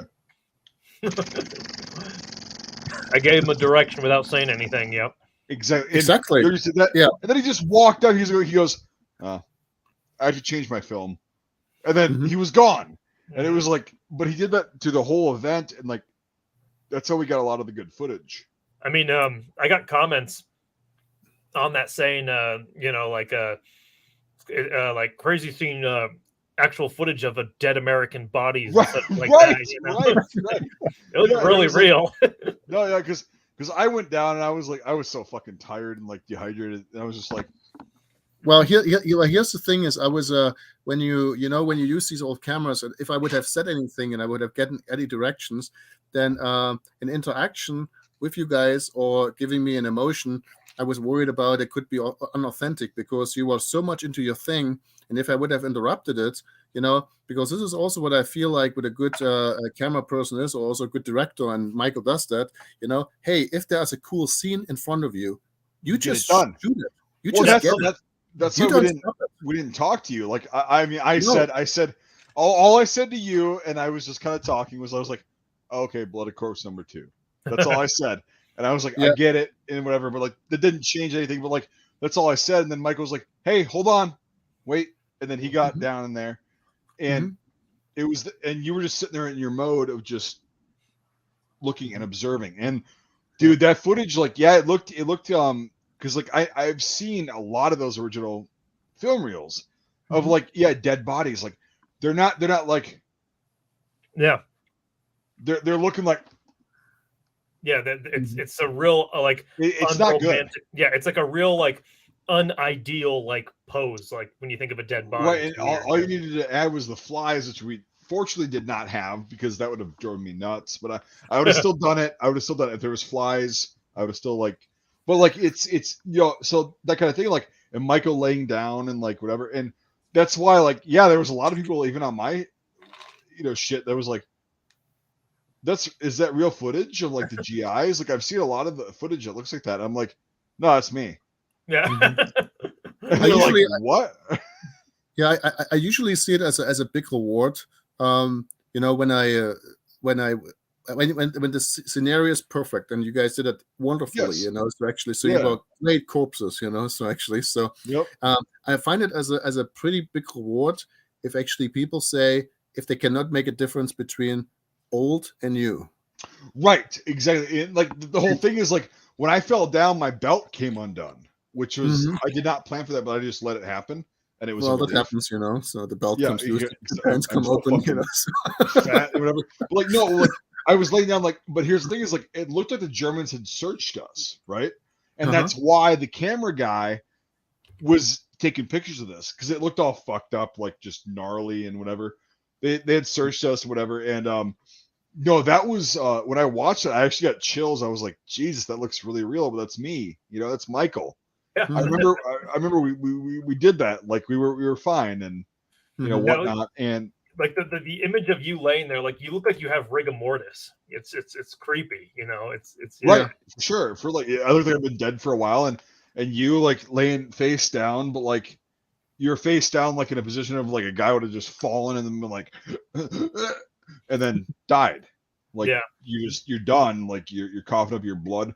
But it's like it was so fucked up, but it was so like that's why I'm glad you saw that and you came down and like, you know, were there, because it was like, yeah, it's just, yeah. I mean, when I did the bayonet charge, I was like, yeah, I'm out of steam, but like, whatever, we're gonna have fun, you know. Well, let me keep talking. I'm gonna get the camera a minute. So yeah, okay, sure. Go for it. Yeah, no, that was no. So that whole event was actually a lot of fun. Oh, it was great. I really loved it. You know, we met some cool people, and you got that footage. But I didn't do I edited that footage for that video, but like I didn't do anything to it. I didn't add any effects to it or anything. No, you don't need to. No, yeah, it's just you that's don't need just how to. it looked. And it's it was very fucking weird and real. Like again, like the first time I saw it, like myself with the mouth open and like just the eyes kind of open, I was like, oh man, that's yeah, that's fucked up. Yeah. Oh, there it is. Yeah. There it is. Yep, I remember that. Yep, I remember that noise. Well, Mike, now it's time to make a face. Make a face. Okay, make another face. All right. Oh no. So well, here, Michael. Now it's your turn. You make a face too. That's my face. Very nice. Oh, damn it! It cracked my lens. That's what I look like when I'm on the toilet. Yep, cracked the lens. Cracked the lens. Easy joke. Easy joke. Yes, easy. Yes, very good. So, well, it's all on film now. You know, it's no sound, but people still heard it. You know, so actually, yeah, I want to see it once you develop it. And I was just itching. I was just happened to itch my nose at the time that you did that. Oh, yeah, it's developed. You know, so yeah. Oh, oops, yeah, it's developed. Whoops. But no, yeah, that's the one that you shot. Yeah, it's the one that you shot that footage with, and like, so remember, the sound is like, yep, I remember that shit, and but Jörg was just silent. He was just silent, like just doing that, and I'm like, I stayed put, and then I heard it stop, and I'm like, what do you do? Oh, Bloody Corpse number 2. Yep. And I was like, okay, all right, we're good. And I was just like, all right, I'll just go back to her. And no, that was the fun thing. It was just also so organic and natural about this, you know. So I just you know, it was just great. So it just I didn't have to. You were walking around the woods. It was so creepy. Like it's like I think the guys are gonna start shooting at you, and Michael's like, "No, it's Jörg." Old fire, like this is Jörg. Well, and then it was pretty good. Well, I'm the camera makes me bulletproof, you know. So actually, yeah, but you're walking around in a German uniform with an M43 on, like. Yeah, back. And no, it was fun. Like you're walking down, and then that shit happened very shortly after, and it was like okay, and no, I just that was really fun. Like because you were just walking around, just taking good footage, like. On a burn film on stupid. And then also you got the film the imagery of the kids with the MG42 team. Yes, and that was awesome. Yeah, that was a really good film, and it was a good moment because they just they used smoke grenades, and then one of the scenes what happens is while the machine gun was smoking, you could see how the fire in the machine gun kind of did disturb the smoke, so it kind of wobbled. The smoke in it, but also like the scenes that you filmed like while we were doing this is like them just like maneuvering, like getting up with the machine gun, the Panzerfaust, and like moving and running, and it looked so fucking real. And like because I was looking at this because after I was dead, quote unquote, I got up and I looked at you like filming these kids running around, very young reenactors, which is good, in shape, but they were carrying the MG42 and they got into a position to like take over the objective, and you were filming that, and it was like, oh shit, this is great, like that's good footage. And it was because they all got down, and like it just looked real. It was like, yeah, these young guys are carrying this shit, and then it was just great. I love it. So that was a lot of fun. Oh yeah, no, it was great. Someone asked on here, what the hell was it? Like I'm rather interested in your opinions on Hell Let Loose. Yeah, sorry, I don't play war games anymore. Yeah, I don't really either. I don't yeah. game. Yeah. Yeah. I don't have time for it. You know, I love gaming. I've been a gamer my whole life, but like the past couple of years, I've been like, I don't have time for that shit. But I'll play older stuff that I used to play as a kid. Well, same here because it's like it's mindless. You don't have to think. Hell Let Loose. I played it a couple times, and it's like these games like require you to think so fucking much. And like I know it sounds shitty, and it's like whatever. Like, oh, you don't want to think of like be on board. It's like, well, no, I've got things that I need to think about. Well, here's the thing. Like, I love like what movies that make me think. Like that's what I love. However, like video games, I those are like how I turn my brain off. Right. I don't like a lot of really like heavy story based games. Like I go over to a friend's house and they're playing, whatever the new Wolfenstein game, and it's like 10 minutes of cutscenes. And it's like, fucking hell, dude. Yeah, let's play this fucking shit already, I just can't take that shit. Yeah, I'm just like, when it comes to video games, I like to turn my brain off for that. Give me a Mario game any day, I guess we're boomers in that respect. So we're already boomers. Boomers. Well, the only thing we got into video games where this kind of neat is that I played here and there a couple of the computer games like Call of Duty and stuff like this, but you know what? It makes a true difference if you have a joystick in your hand, or if you smell your uniform, you have a piece of metal in your hand, you have a couple other people in a game scene, like in a reenactment or something like this, and you're chasing each other through the forest.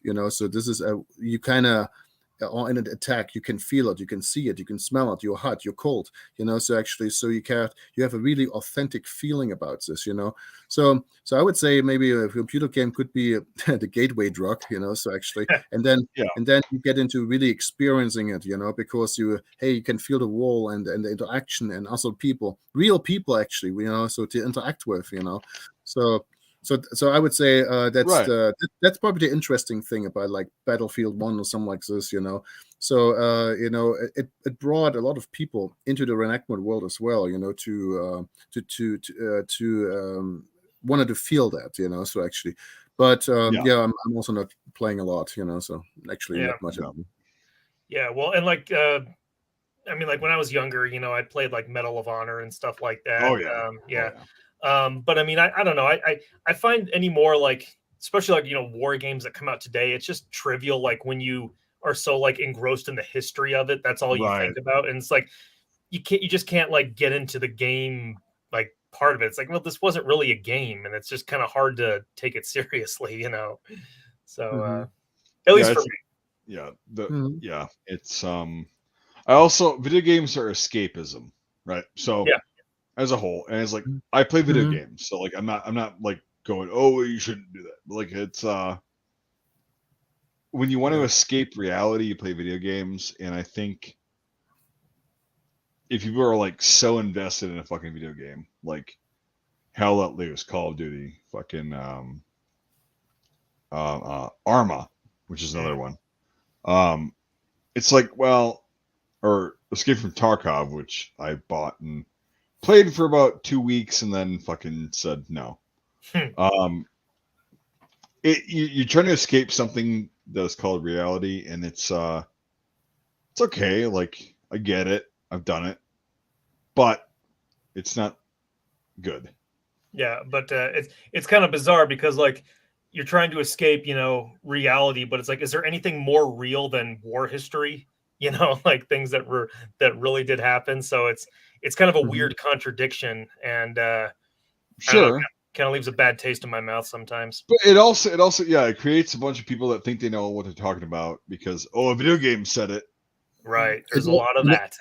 Well, it also is interesting thing. War video games, we always have to remember these are there to entertain us. So actually they're there to entertain, and also with their strategy to make us to play more and more and more.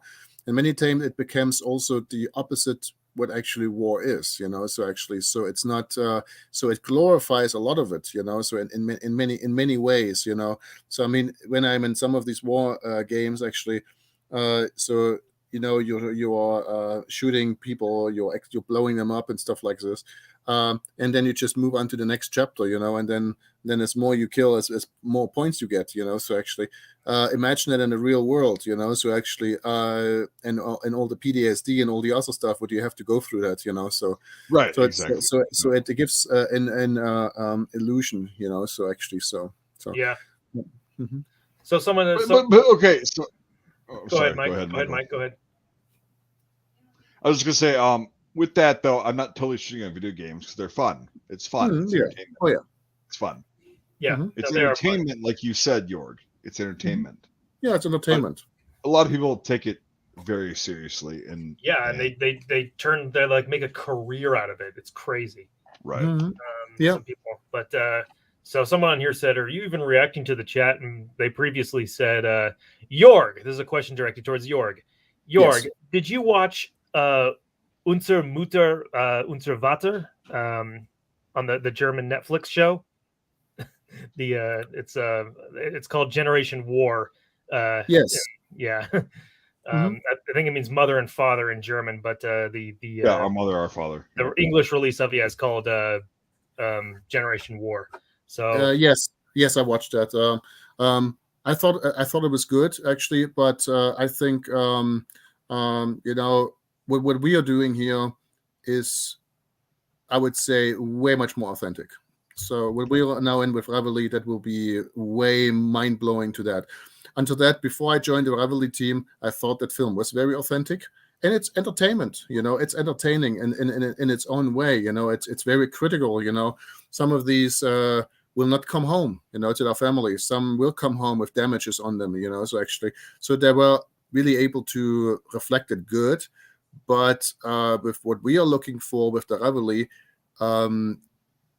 there will be quite a difference to Generation War, so that's what I feel, that's a thing.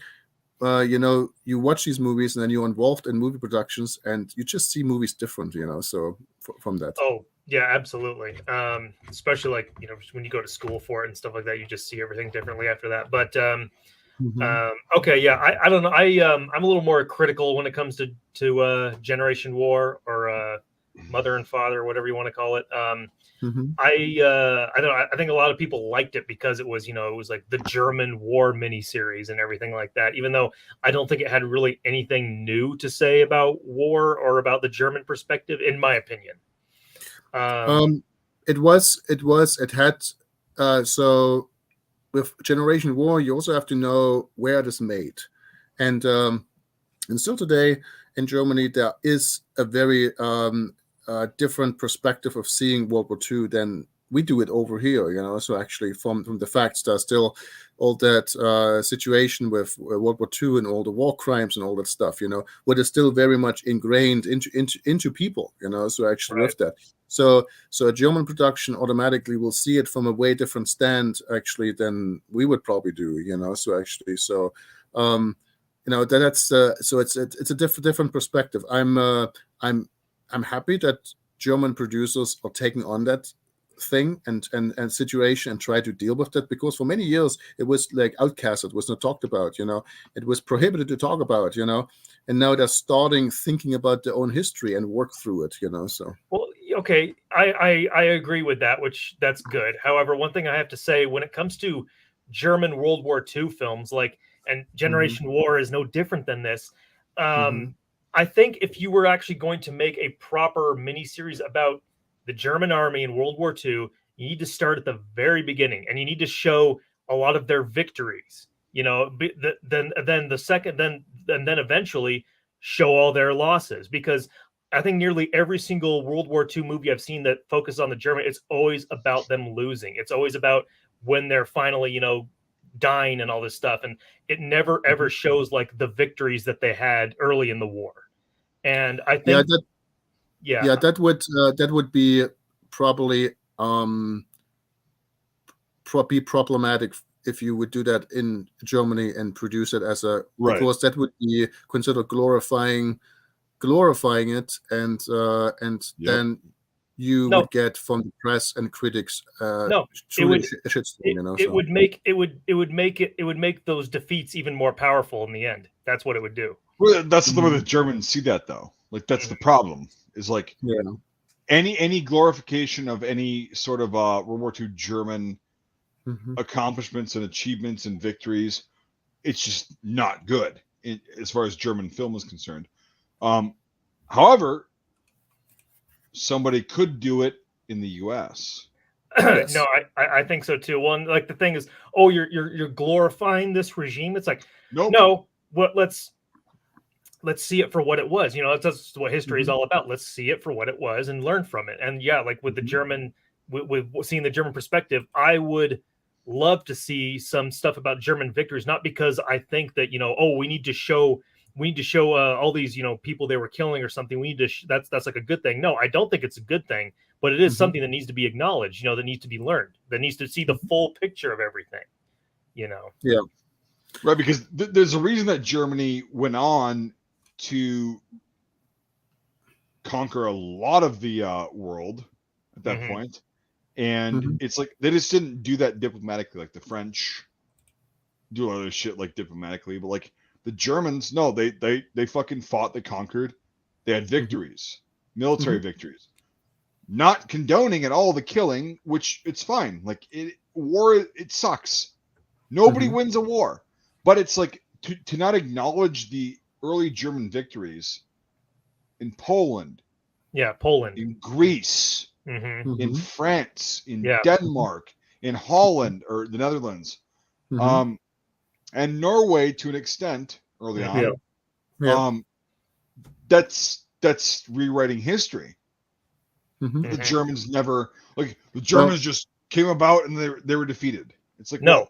Why were they defeated? It's like, well, it's very similar to for political correctness in historical facts, you know. So actually, just wiping out the things because they seem uncomfortable, you know. Yes. So actually, and then the problem is who is the judge? What is uncomfortable? You know, who are these masters who dictate to everybody else what is comfortable and what is uncomfortable, you know. So that's God, and that's the thing. Like, so I actually asked my history professor when I was in a basic level class a couple years into college. I asked him, I said, hey, why is history always about the negative? Like, about the negative shit? Why isn't it ever about the positive or like things that were accomplished? And he goes, I mean, it was deflection, but it was fun. He goes, I don't know. Why are we learning about this? Why are we learning about that? And I was like, I had a deflection, and I was like, that's all I need to know. It's a deflection. We as humans tend to focus on the negative shit, though, right? Yeah, isn't it like pretty much in like some media stuff? Bad news sell better than good news, you know. So correct. So people give more clicks on bad news than on good news. And when we then he told me. I forgot about this. He told me, he's like, why don't you write a history book or a book about sometime in history where it's all positive and see how much it sells? Yeah, and I was like, oh, there we go. And it made sense. It was like just what you just said. That's what he told me, and I was like, okay, because I was the one guy. I was the one guy that brought up in this class at a liberal arts college, a private school, in a history class. I was like, because we were doing a thing about the Wannsee conference, right? You know, and how they kind of figured out how to take care of the problem that they saw was a problem, right? And I said to him, like, I'm like, yeah, but out of this, like, what sort of like positive things came out of this? Medical technology, procedures and all that shit. And he just kind of looked at me. He was like, I know what you're on to, but it's like, whatever. Right. And then I was like, okay. And then he kind of said, well, yeah, but like, how do you account for the millions of lives lost? And I was like, yeah, but would you account for the millions of lives saved of the subsequent research? And dude, the whole classroom was, or whatever, silent. Yeah. And they were like, "Oh my god, this guy hates Jews." And I'm like, no. I'm just asking on like an objective level. Like, if we look at this, like, agreed, fucked up.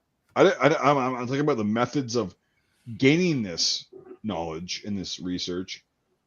I'm just talking like this, what they got out of it. Does it at some point balance out? And then, yeah, he was like, I knew he like hated when I would ask a question like that because it was like, you got him he's cornered. in a bad spot. Yeah, he's in a bad spot. He can't, but he actually did answer correctly. He goes, yeah, like it is what it is. Like there was a lot of medical technology that came out of the Holocaust and, all that stuff. And who knows how many lives it saved versus how many lives it cost.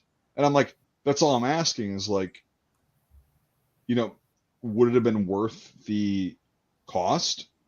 Not even talking about like the atrocities and the fucking carnage and the slaughter and the genocide that happened. Like, but I was like talking about this, and then a classmate of mine said, "Well, you're looking at that like the Von Zay conference looked at the Holocaust in general," and I was like, "Yeah, it's fair. Like, I'm looking at it like a practical perspective.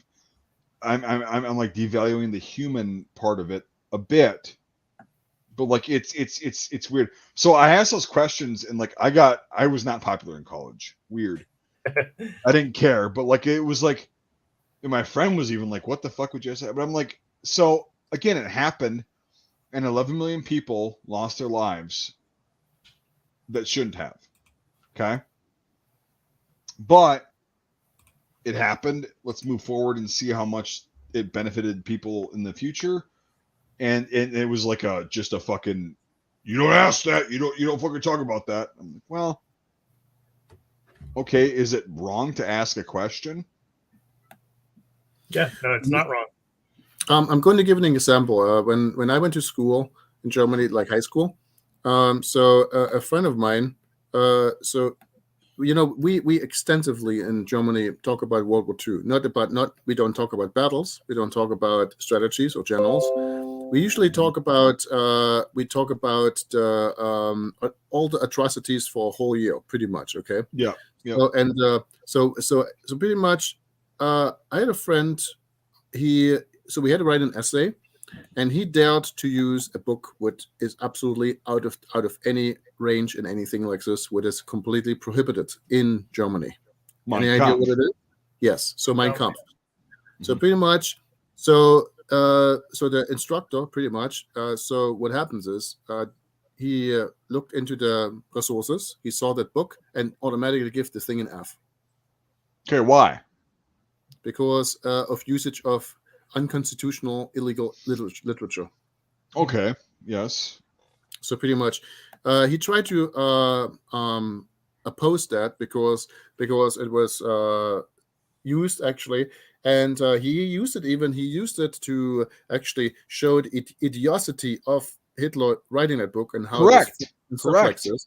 So he actually did that, but just the general use of it was considered pretty much like a crime. He even had to go to the superintendent to talk about this, and he got little punishment for that, So in the end, it's a massive problem because it's like, okay, here's the thing: is what I was saying earlier is it could be taken into context in the wrong way, sure, but I've also read Mein Kampf for the first 108 pages of it.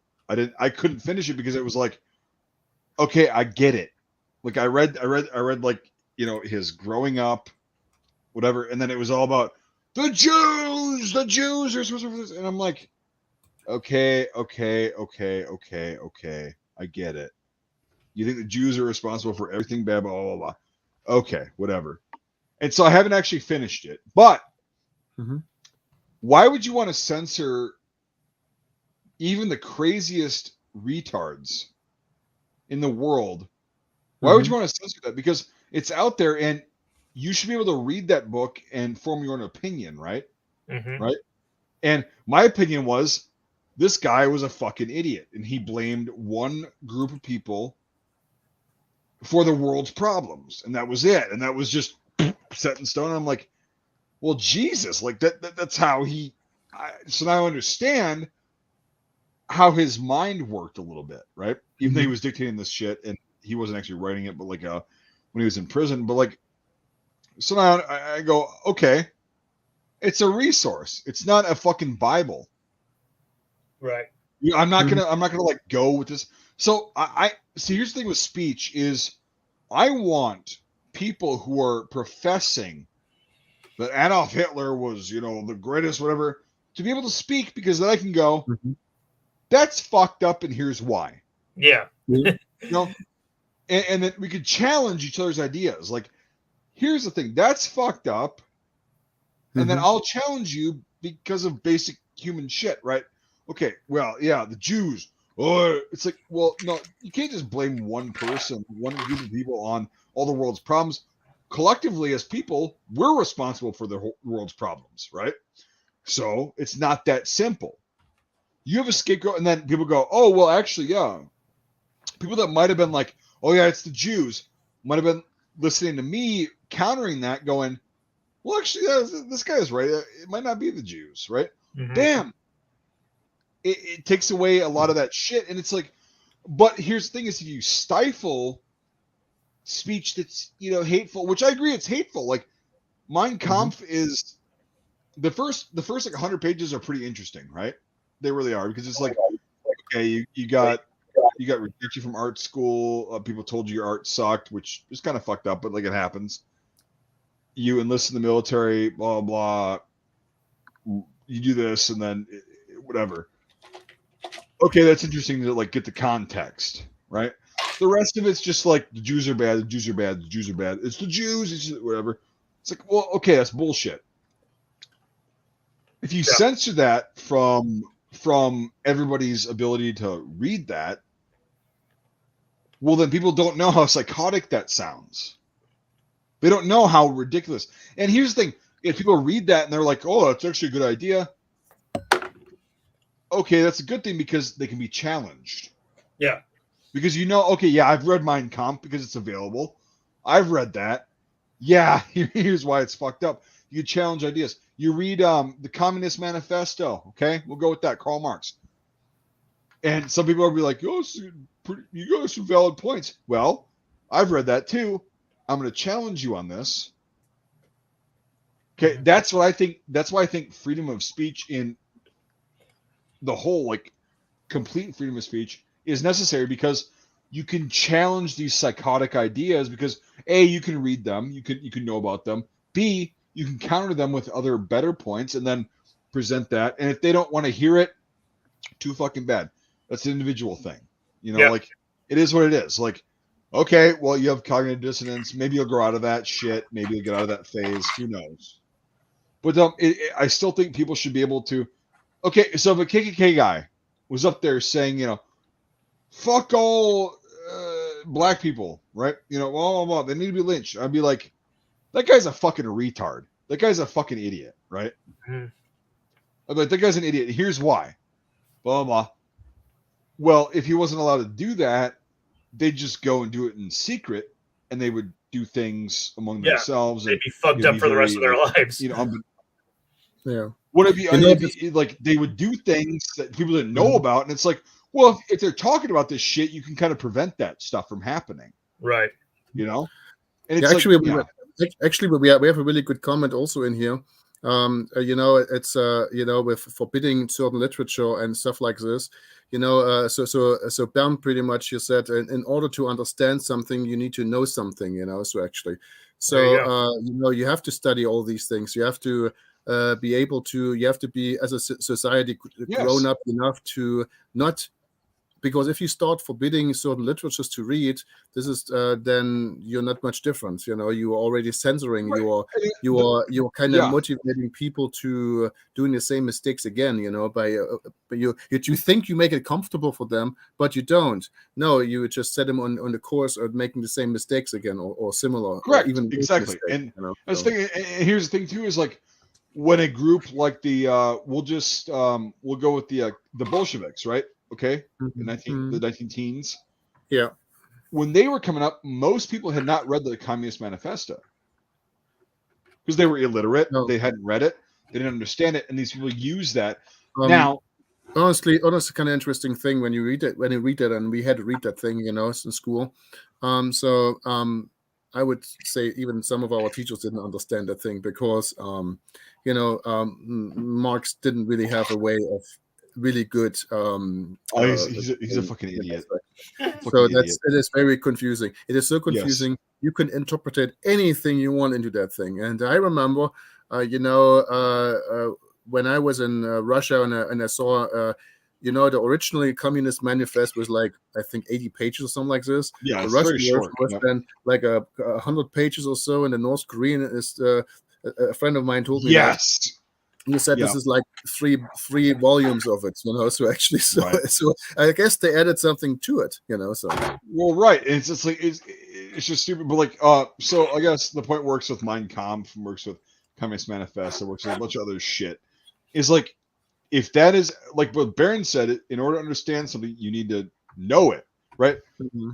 If all three, have you read Mein Kampf, Michael? No, I haven't.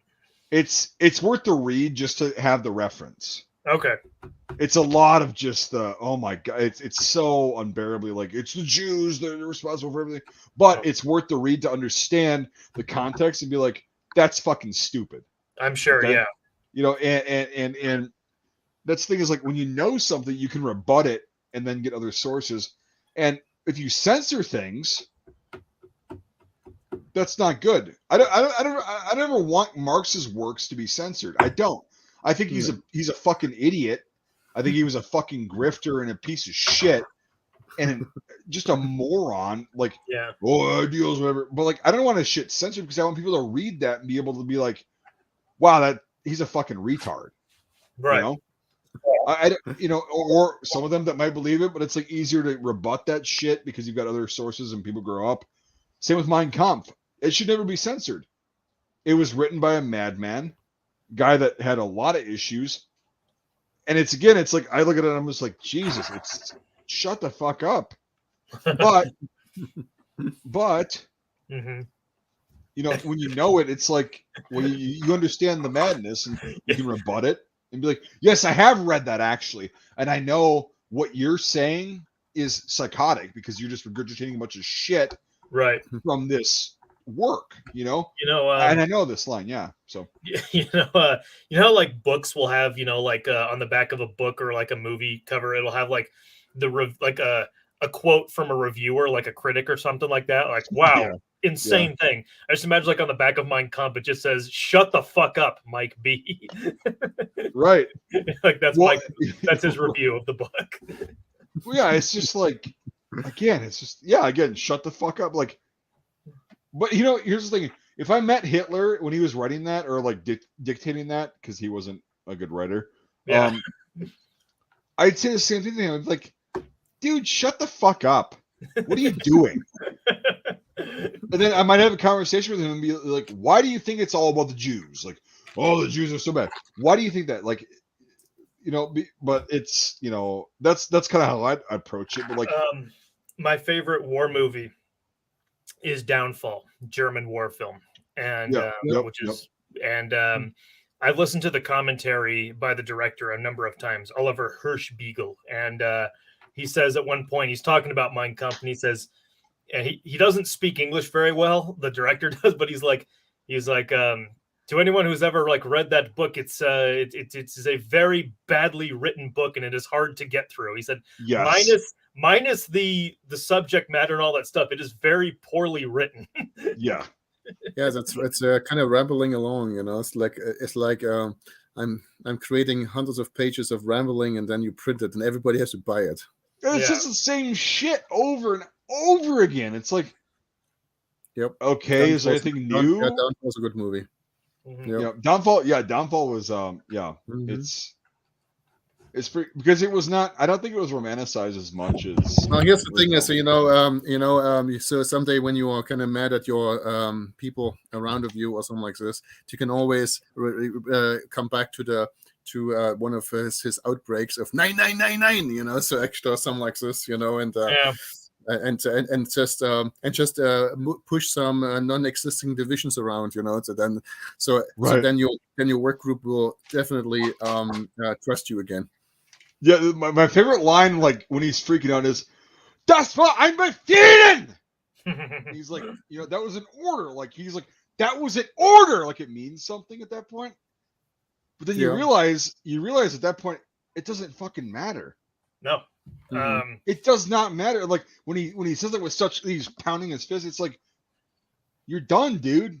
Yeah, take the L. You're done. It's funny. Another thing that in the commentary track for that movie, the director talks about. He says the most amazing thing to me is that even up to the very end, no one came in and said, okay, that's it, you're done. Like everyone followed him for the most part, all of his higher ups and stuff to the very end. Like no one came in and said, all right, no one's doing this stupid shit anymore. Stop it. Everyone was, he was leading up to the very end.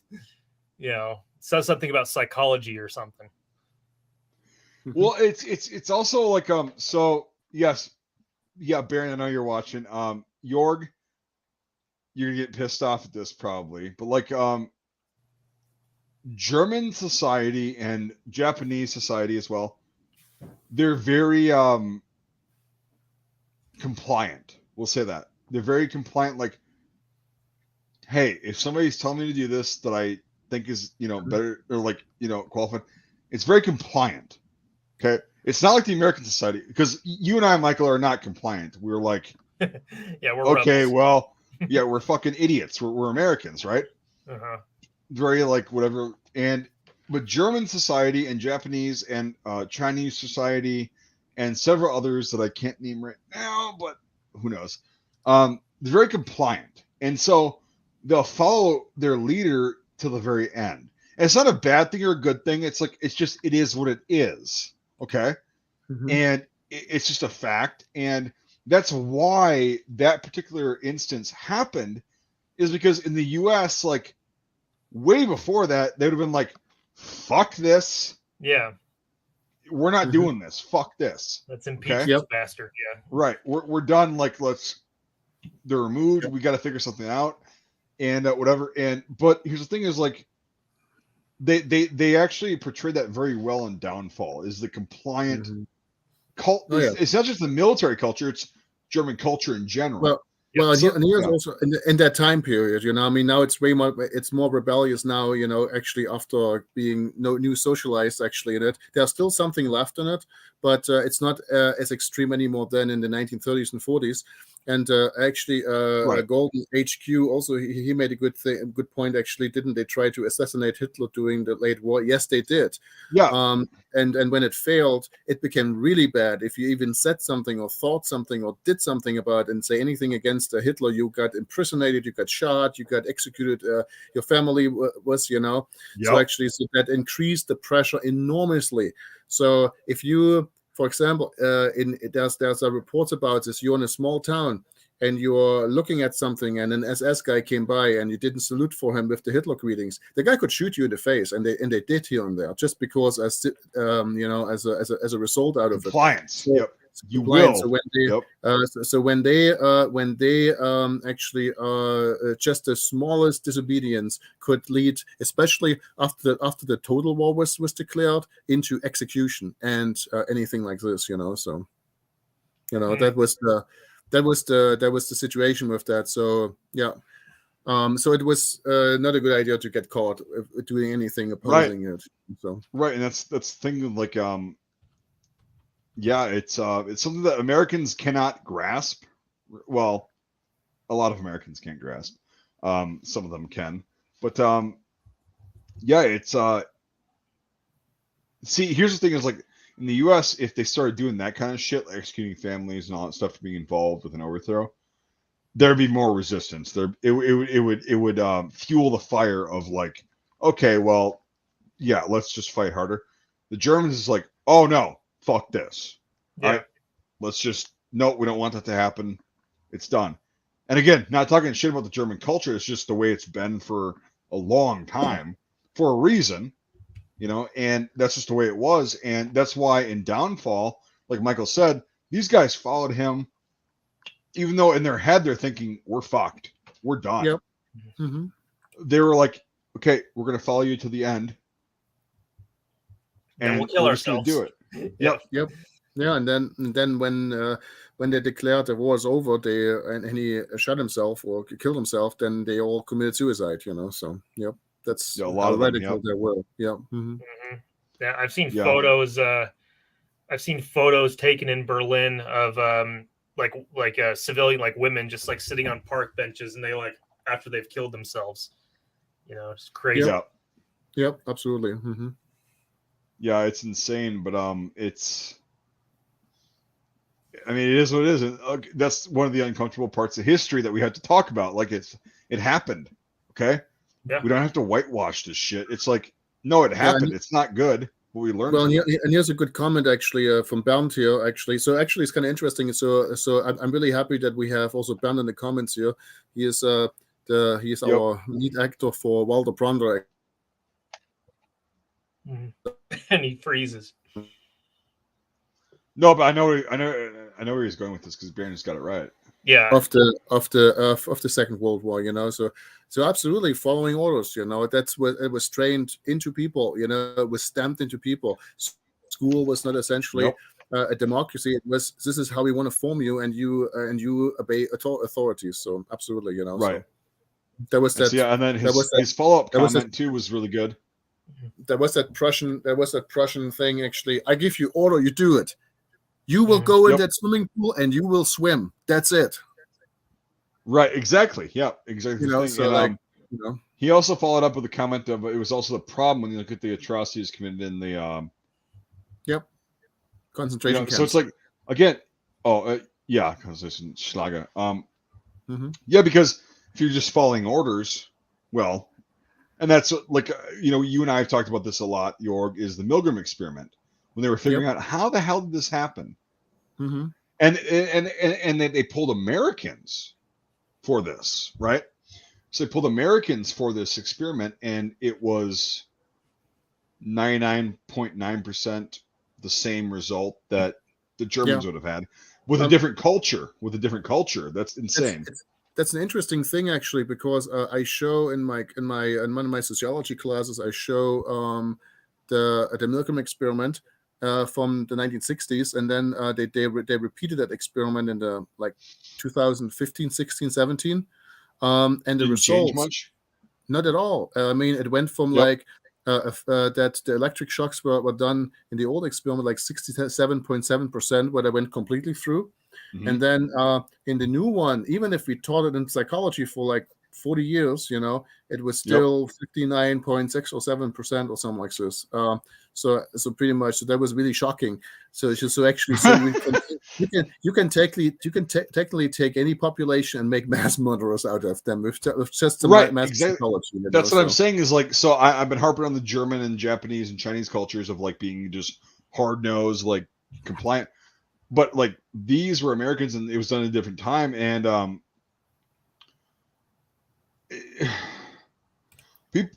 people, the average person will just be like, oh, the Nazis were bad, the whatever, that was bad, genocide's bad. It's like, well, could you ever think of being a part in that? No, never. And then they go in and do an experiment like this. Yeah.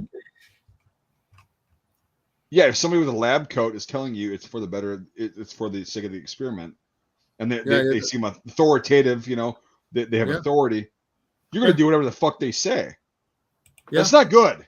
It's not good. No. And it's Americans too. It's so when I seem like I'm shitting on German culture and Japanese culture, whatever, being that, dude, it's people in general. Yeah, everyone is. And so I think it'd be fomented a little bit more easily in cultures that are more compliant naturally.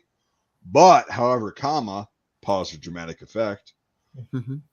It can happen anywhere, and it will happen if people if they're not aware of what's going on. Yeah, and that's not good.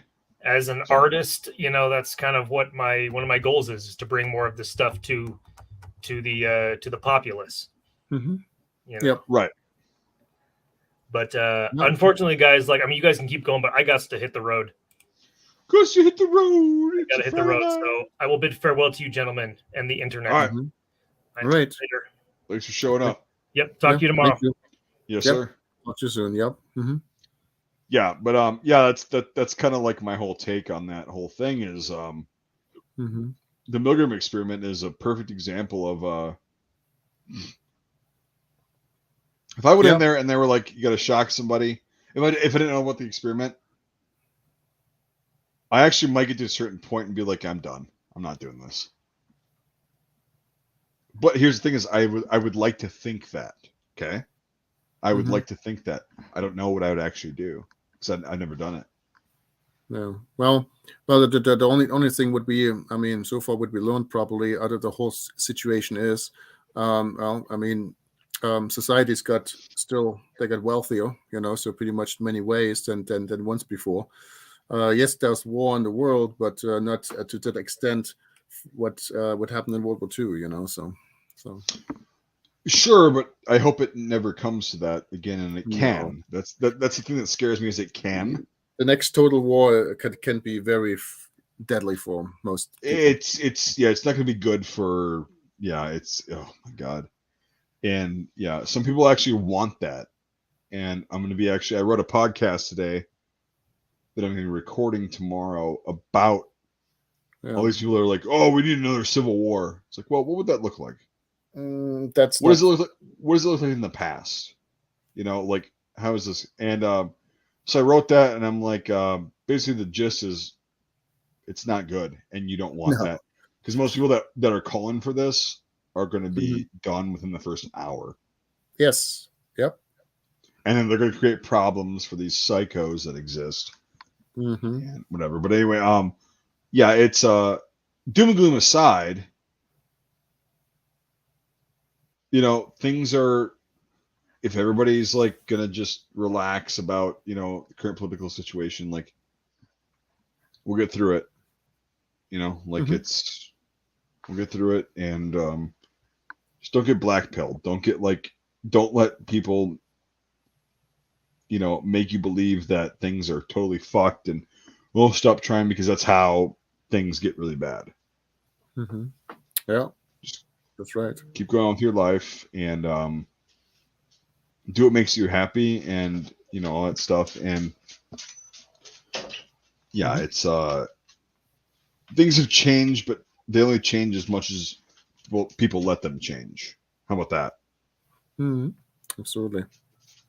So, but yeah, my Discord is I reserve that for people who are channel supporters or Patreon members, and $5 a month or more. It's in most of my video endings. You can learn about that, but yeah, it's fun. We'll go through some comments here. If there is a war, it'll probably be the Russian in Afghanistan.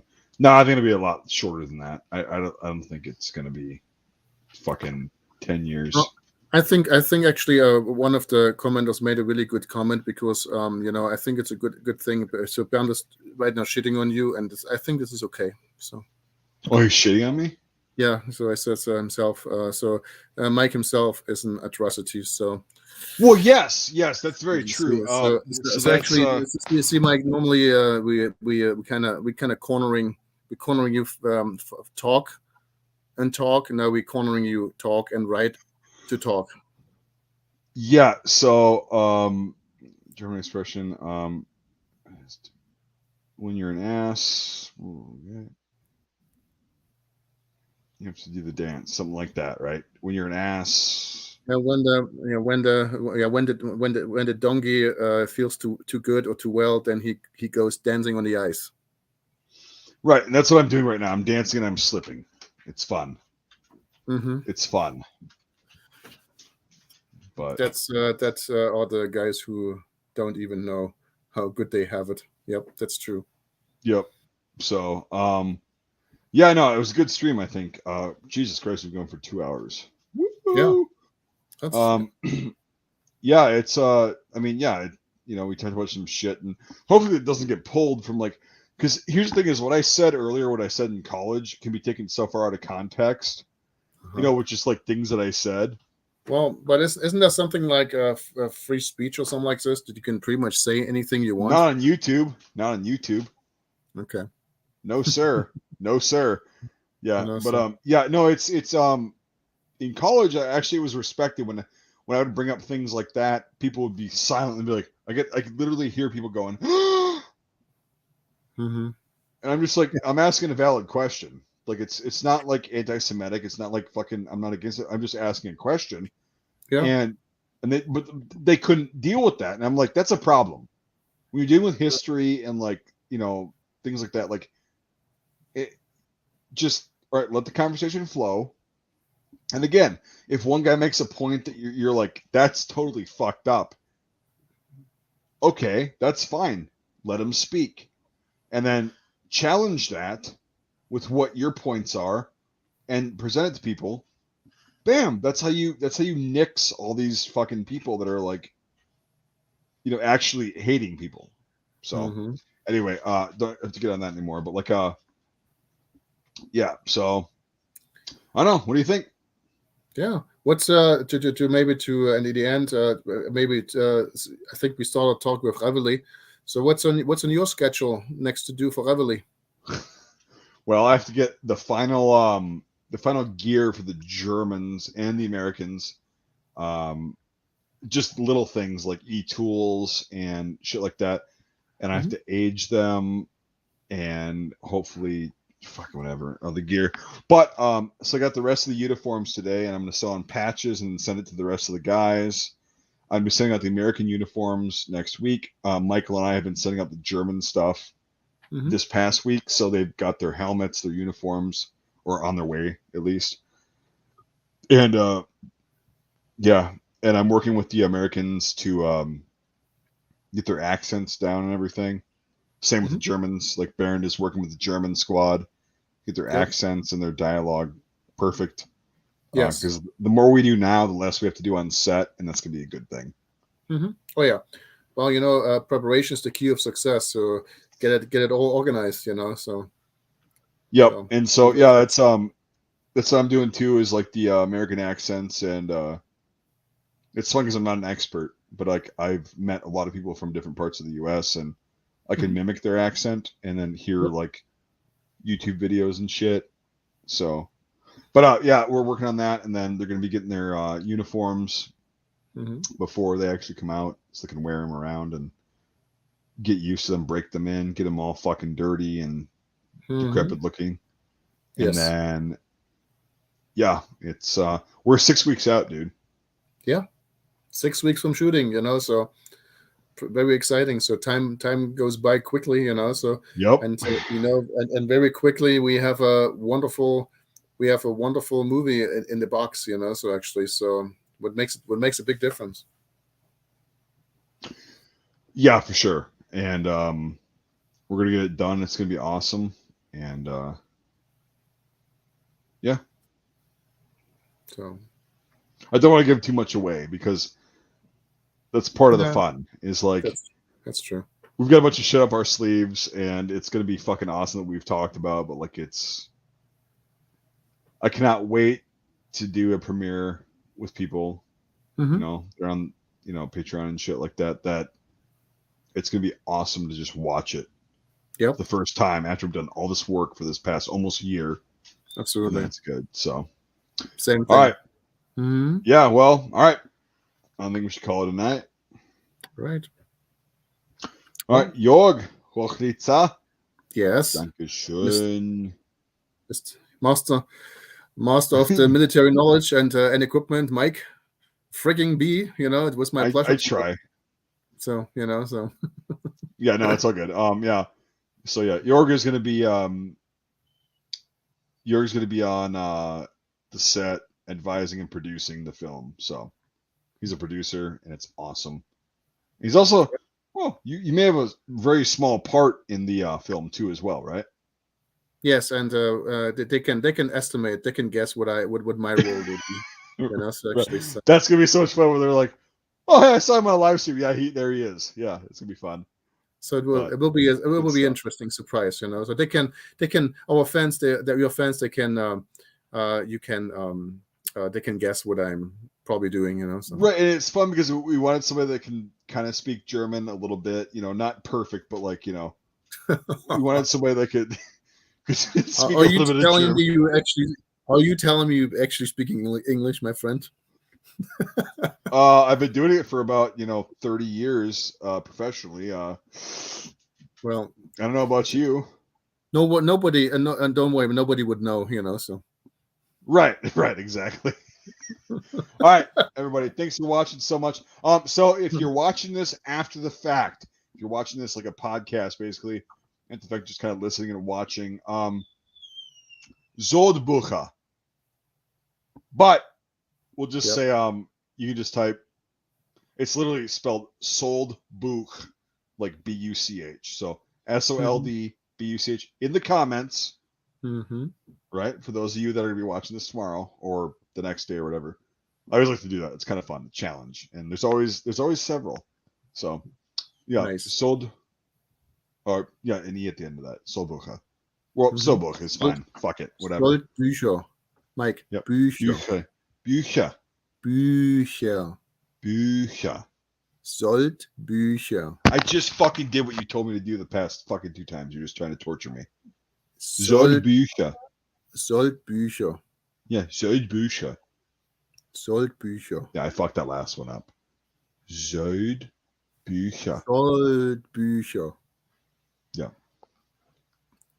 So, well, when you can speak English without a German accent, then you can talk to me. How about that? Okay, sounds good. Well, I already perfected that. Don't you? All right, fuckers.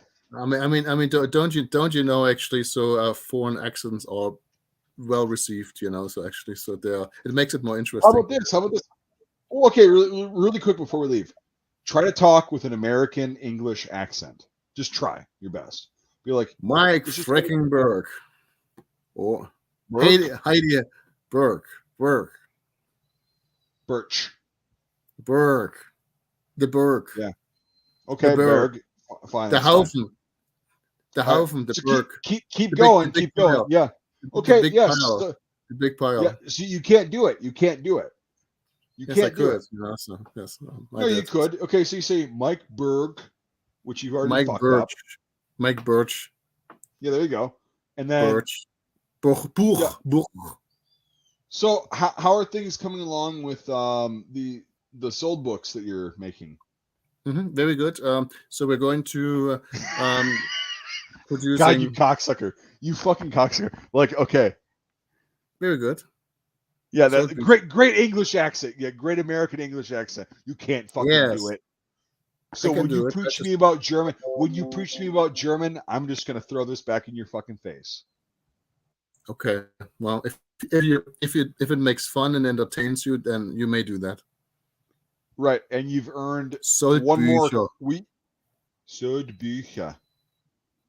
See, I was able to distract you again. See? Right, but also you've earned one more cock punch on the set. Just throwing that out there. That's nice. I'm able to sing in the Vienna boy choir, right? Or something like. Correct. Yes. After each one, you'll be able to do that. Yeah. So you're up to what? 3 now? 4 now? After you were at 0, but you've acquired 3 more. I mean, I acknowledge your growing dementia actually for not remembering that. So I will just believe you. All right, you're at 3. Possibly. Okay. This is now documented. This is gonna be on YouTube, hopefully forever, until it gets zapped because God, they talked about Mein Kampf. But if it doesn't get zapped, you're at 3 right now. You're at 3. Oh, okay. So I'm honored. We're talking cock slaps. We're talking cock punch. Like, I mean, full on force direct hits. Yes, you'll be able to sing in the Vienna Boys Choir. Yes. Oh, okay. Yeah. Okay. Well. So. All right. All right, everybody. Yes, I was very emotionally affected by that now. So. Oh, I'm sure you were. Yeah, and yes, you will be. You will. I'm very scared right now. So actually, yeah, it seems like it. Here's the thing: is like Yoda said. Yes, you will be. You will be. You got a stroke or something like this? Halfway. Okay. I'm gonna end this fucking broadcast now because these people deserve less of this bullshit.